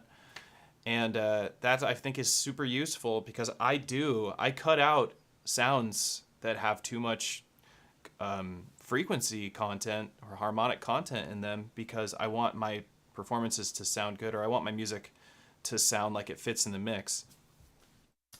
So yeah, to answer another long-winded answer to a simple question, I love how much the M8 scratch your modular itch. Yeah, Yeah, it really does. I think so too, especially with tables. It can really do some excellent stuff, and how you can interpolate from one value to the next simply by just highlighting a section, and then it's really great. I need to get more on it. I know a bunch of people in my Discord are just getting so great at writing tracks. Jeremy, for instance, decided he was going to make an album. Red Means Recording is what I'm referring to. And he made an album on it in like a couple weeks. It kind of blew my mind. It's like, what am I doing wrong that I'm not just blasting out albums on these things? But I guess I approach things in a different way. I just think about stuff differently. I don't really know. I think I really enjoy exploring. It's kind of like playing Elden Ring. I had a lot of fun exploring in that game, and I have a lot of fun exploring these devices and like their workflows and stuff. It isn't always about finishing music for me as much as it is just about the experience of the device itself. And I think that's why I ended up making like tutorials for these devices, because a lot of the fun to me was figuring out how to do workarounds and come up with new ideas for production. And yeah. The answer is yeah to the question no one asked. What's up, Playground of Sound? How's it going? Okay, let's try and perform this song again now that we have. What if we started with that vocal thing?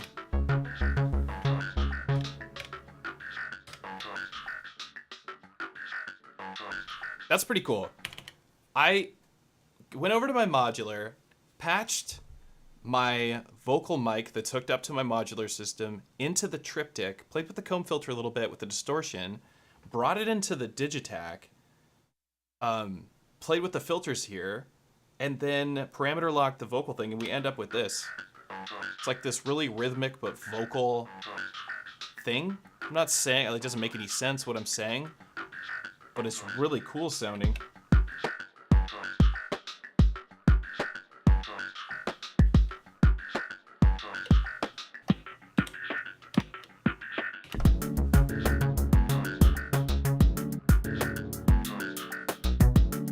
Jeremy's not human, he doesn't count, yeah.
play with this sound a bit. Kill that chorus. Kill that delay. Kill the reverb on it. What else is happening here? Oh, the amp is going to the volume. That's cool. Nice tremolo effect. Let's make this like a...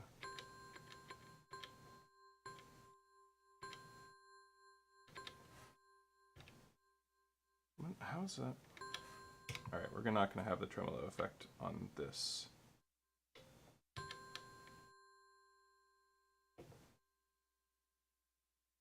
Zero. Go to 0, please. Thank you.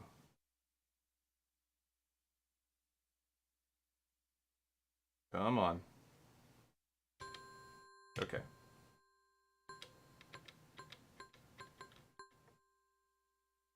So let me hear this real quick.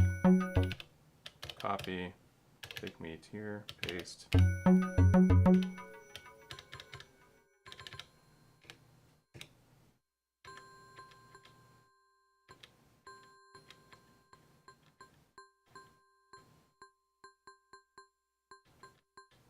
Okay.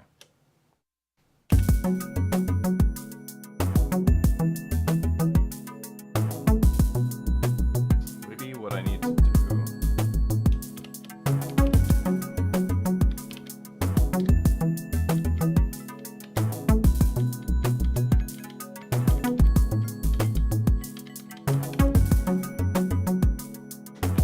Pan these over here, far left. Let's check it out. Whoa, whoa, whoa, whoa. What's that sound?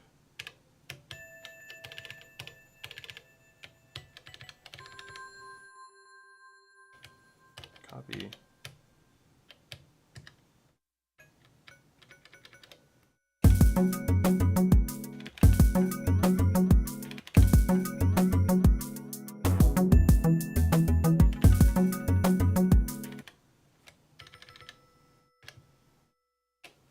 That was pointless.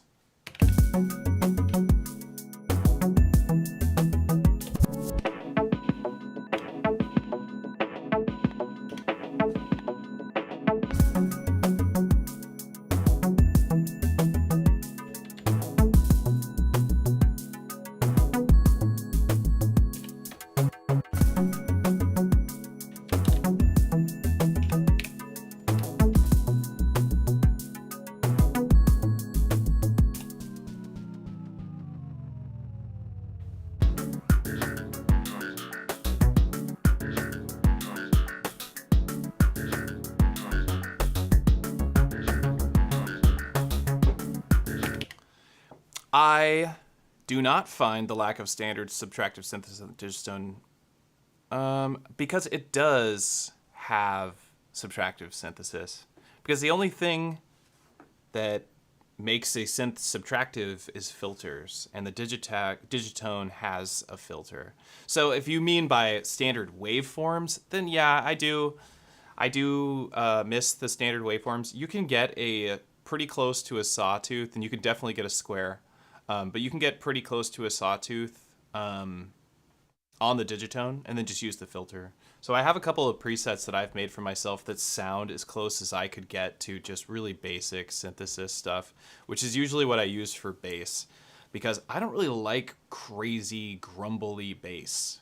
And the Digitone does that really, really well, but it also does these other parts really well. Like it does awesome chord stuff.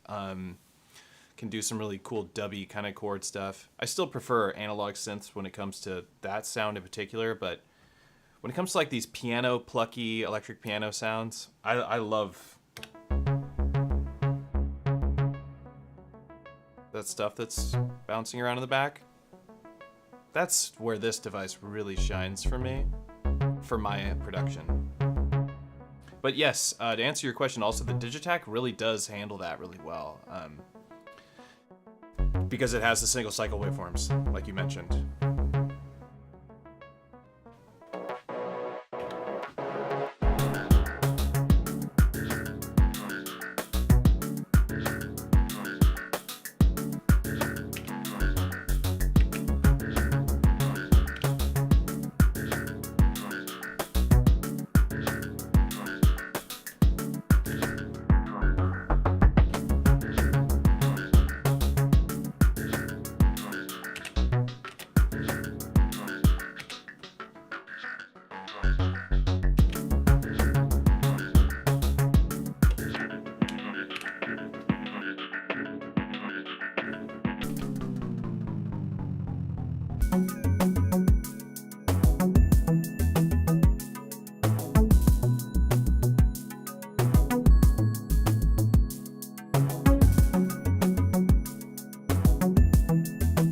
See if we can use that vocal sample again on this part of the pattern.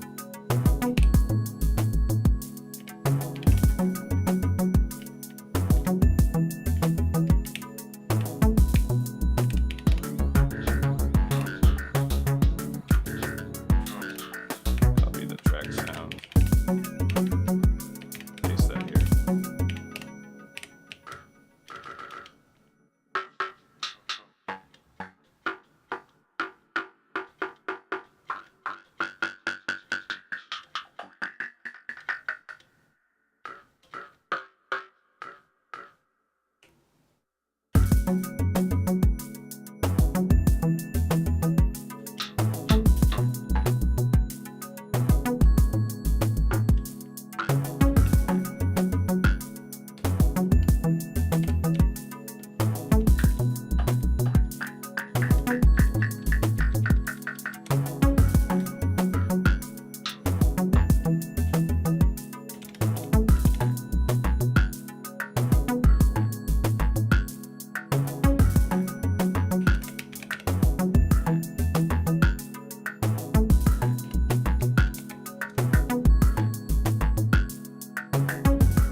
Ramp.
Okay.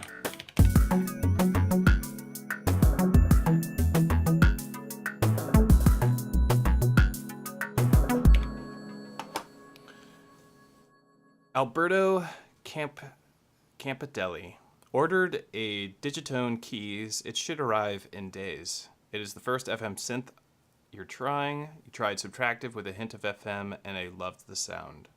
Yeah, Digitone key is real special when it comes to doing both subtractive and FM. Another great subtractive and FM sound would be the Korg Op 6. That's another fantastic choice. Could also get a filter pedal and then use like the Mega FM. That's another really cool idea. The Mega FM sounds really good. It's a lot of fun because it has all those sliders on it. But yeah, Digitone keys is really cool. You know what's also really great about your Digitone keys that you ordered? Is that it has individual stereo output of each one of those tracks. So if you want to use one of your amazing reverbs instead of this reverb, which is awesome, the reverb and the delay on the Digitakt and Digitone are really great.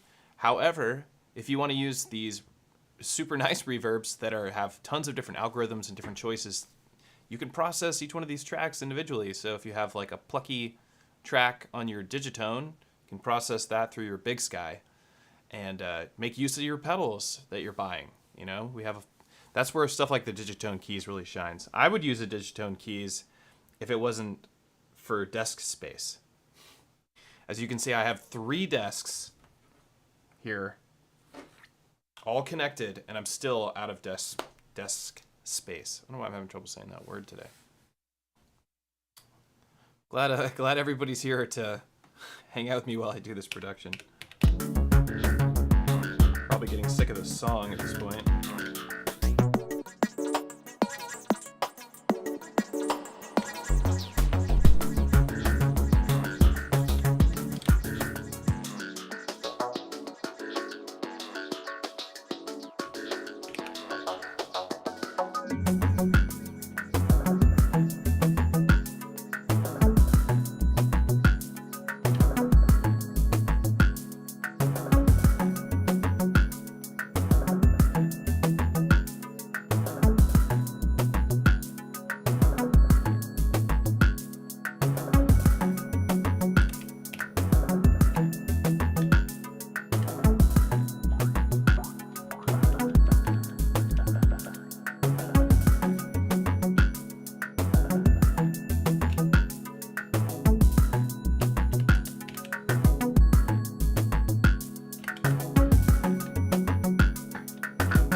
Alright, we gotta try to perform it again, because that's what I do. Pattern 2 is gonna be no open hat, no vocal sound. Okay.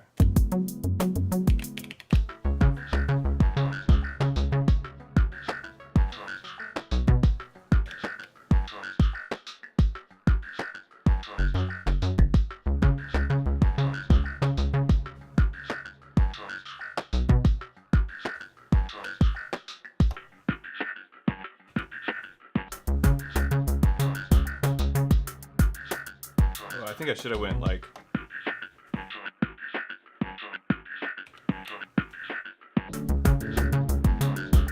that's sick. Okay, here we go.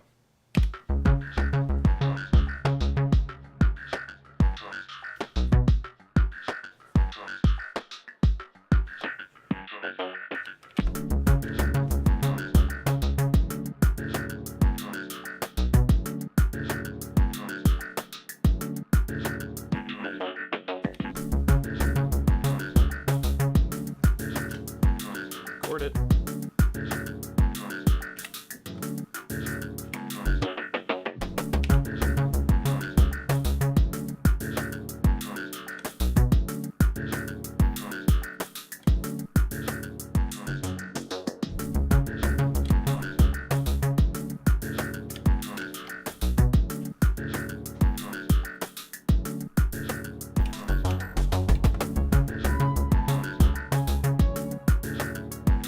All right.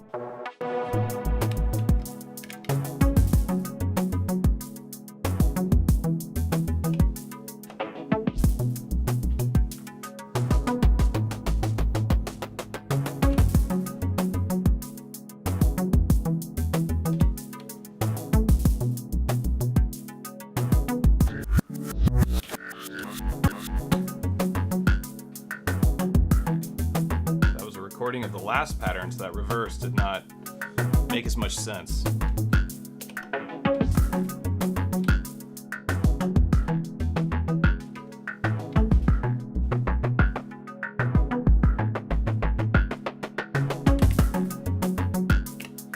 So those snare rolls, they're not very cool. It needs to be like triplets or something. way to do that. Wait, which one is this? These are fill, not fill. Okay.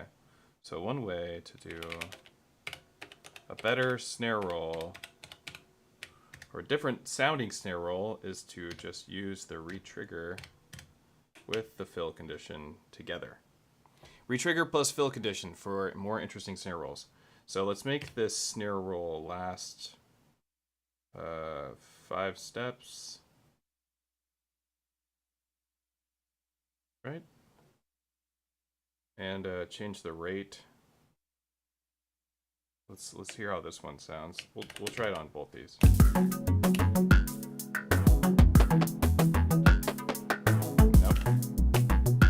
Definitely not that. Wait.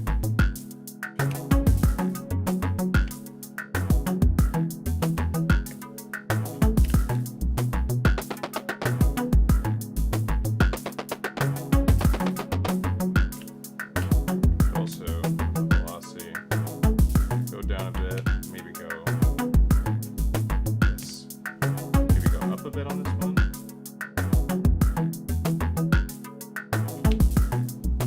Damn it.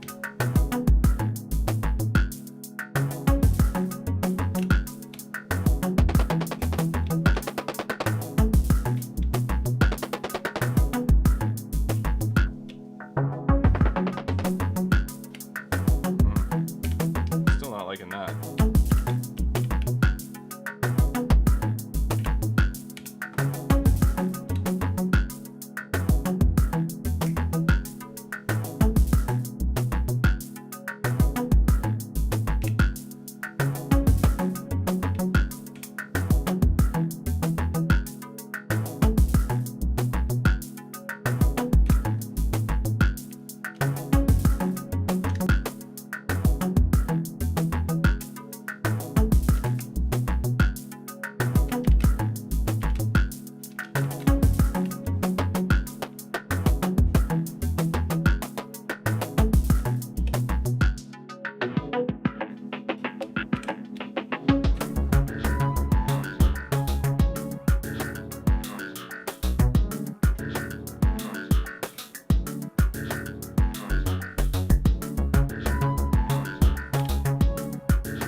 Do I like the MPC?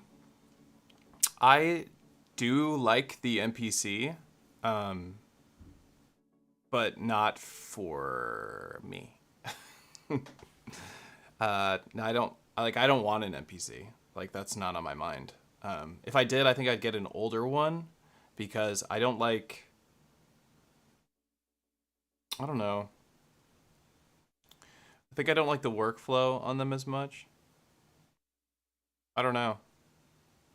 I haven't really been like tempted to go over to the MPC thing, so I don't know. I don't think it's for me, honestly. I think they're really cool. They sound great. We have them at the shop. I've played on them plenty. I think the one that I liked the most, it's not an MPC, but Akai, but similar software, similar sound, is the Akai Force. That one was more interesting, and it had the crossfader, which I love. You can assign that to macros just like you can on the Octatrack, so it's very similar workflow, except for like way more powerful than the Octatrack because it's super new compared to the Octatrack's workflow. Alberto Campdelli. Yeah, I'm using a setup similar to yours, MDOT and Performer, which I am replacing with a DT. Right on. Those are some excellent choices. Do you use some processing after the OT? I do. So my mixer behind me, the Big 6, is doing compression and a little bit of EQing. Master compressor. So it's compressing the whole mix of all these devices, and it's compressing everything that I have running through it at the moment. I don't always have the compressor running, but it's a really gentle master bus compressor, so it's not going to do some really intense stuff anyway. If I wanted to like really compress like my drums and stuff, I would do that on the Digitakt with the Digitakt's compressor. So yes, I am processing. Usually I would have the analog heat also processing everything, but what I do on the analog heat is what I'm already doing on the Big 6. Usually I'm using the analog heat with a little bit of harmonic distortion just to kind of like add more grit to my sound. So it's not so perfectly clean sounding, kind of warms up the digital side of the Digitone and whatever. It just flavors the sound a little bit. But also I usually tweak the EQ on it, which is what I'm doing on the Big 6. And I think the EQ on the Big 6 is formidable compared to the analog heat. So both of them sound really good. Yeah. All right, I feel like I've gotten pretty far. 94 BPM in the key of G sharp minor or A flat minor. That is what this is, and not bad. Turned out pretty decent, I think.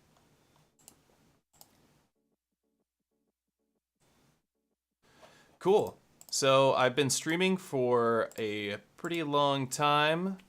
Not doing much on the tutorial side of things. This has mostly just been production, and this is what we came to for those that are stepping into the stream just now. This is the second part of the song. So all we have is 2 patterns so far, but it took us a couple hours to get here because we started off with nothing. We used the Keystep 37's wonderful theory built into it to get some nice chords from different patches all in one sample on the Digitakt, so that was cool. And then, yeah, playing on the Take 5, which is a 5-voice analog synth with VCOs instead of DCOs, so like similar in the price point to the Sequential Rev 2, which has 8 voices, but it has a different filter, a Curtis filter, in that one, along with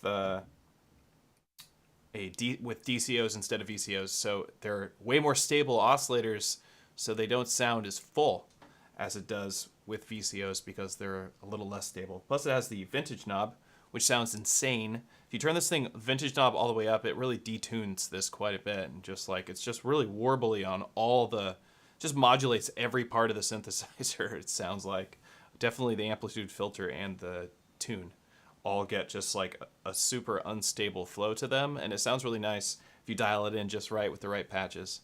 All of that running into the Elektron Octatrack, which is using my performance template. If you're interested in having these effects,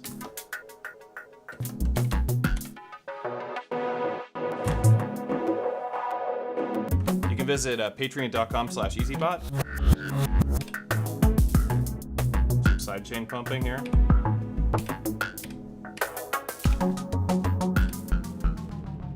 If you have an Octatrack and you want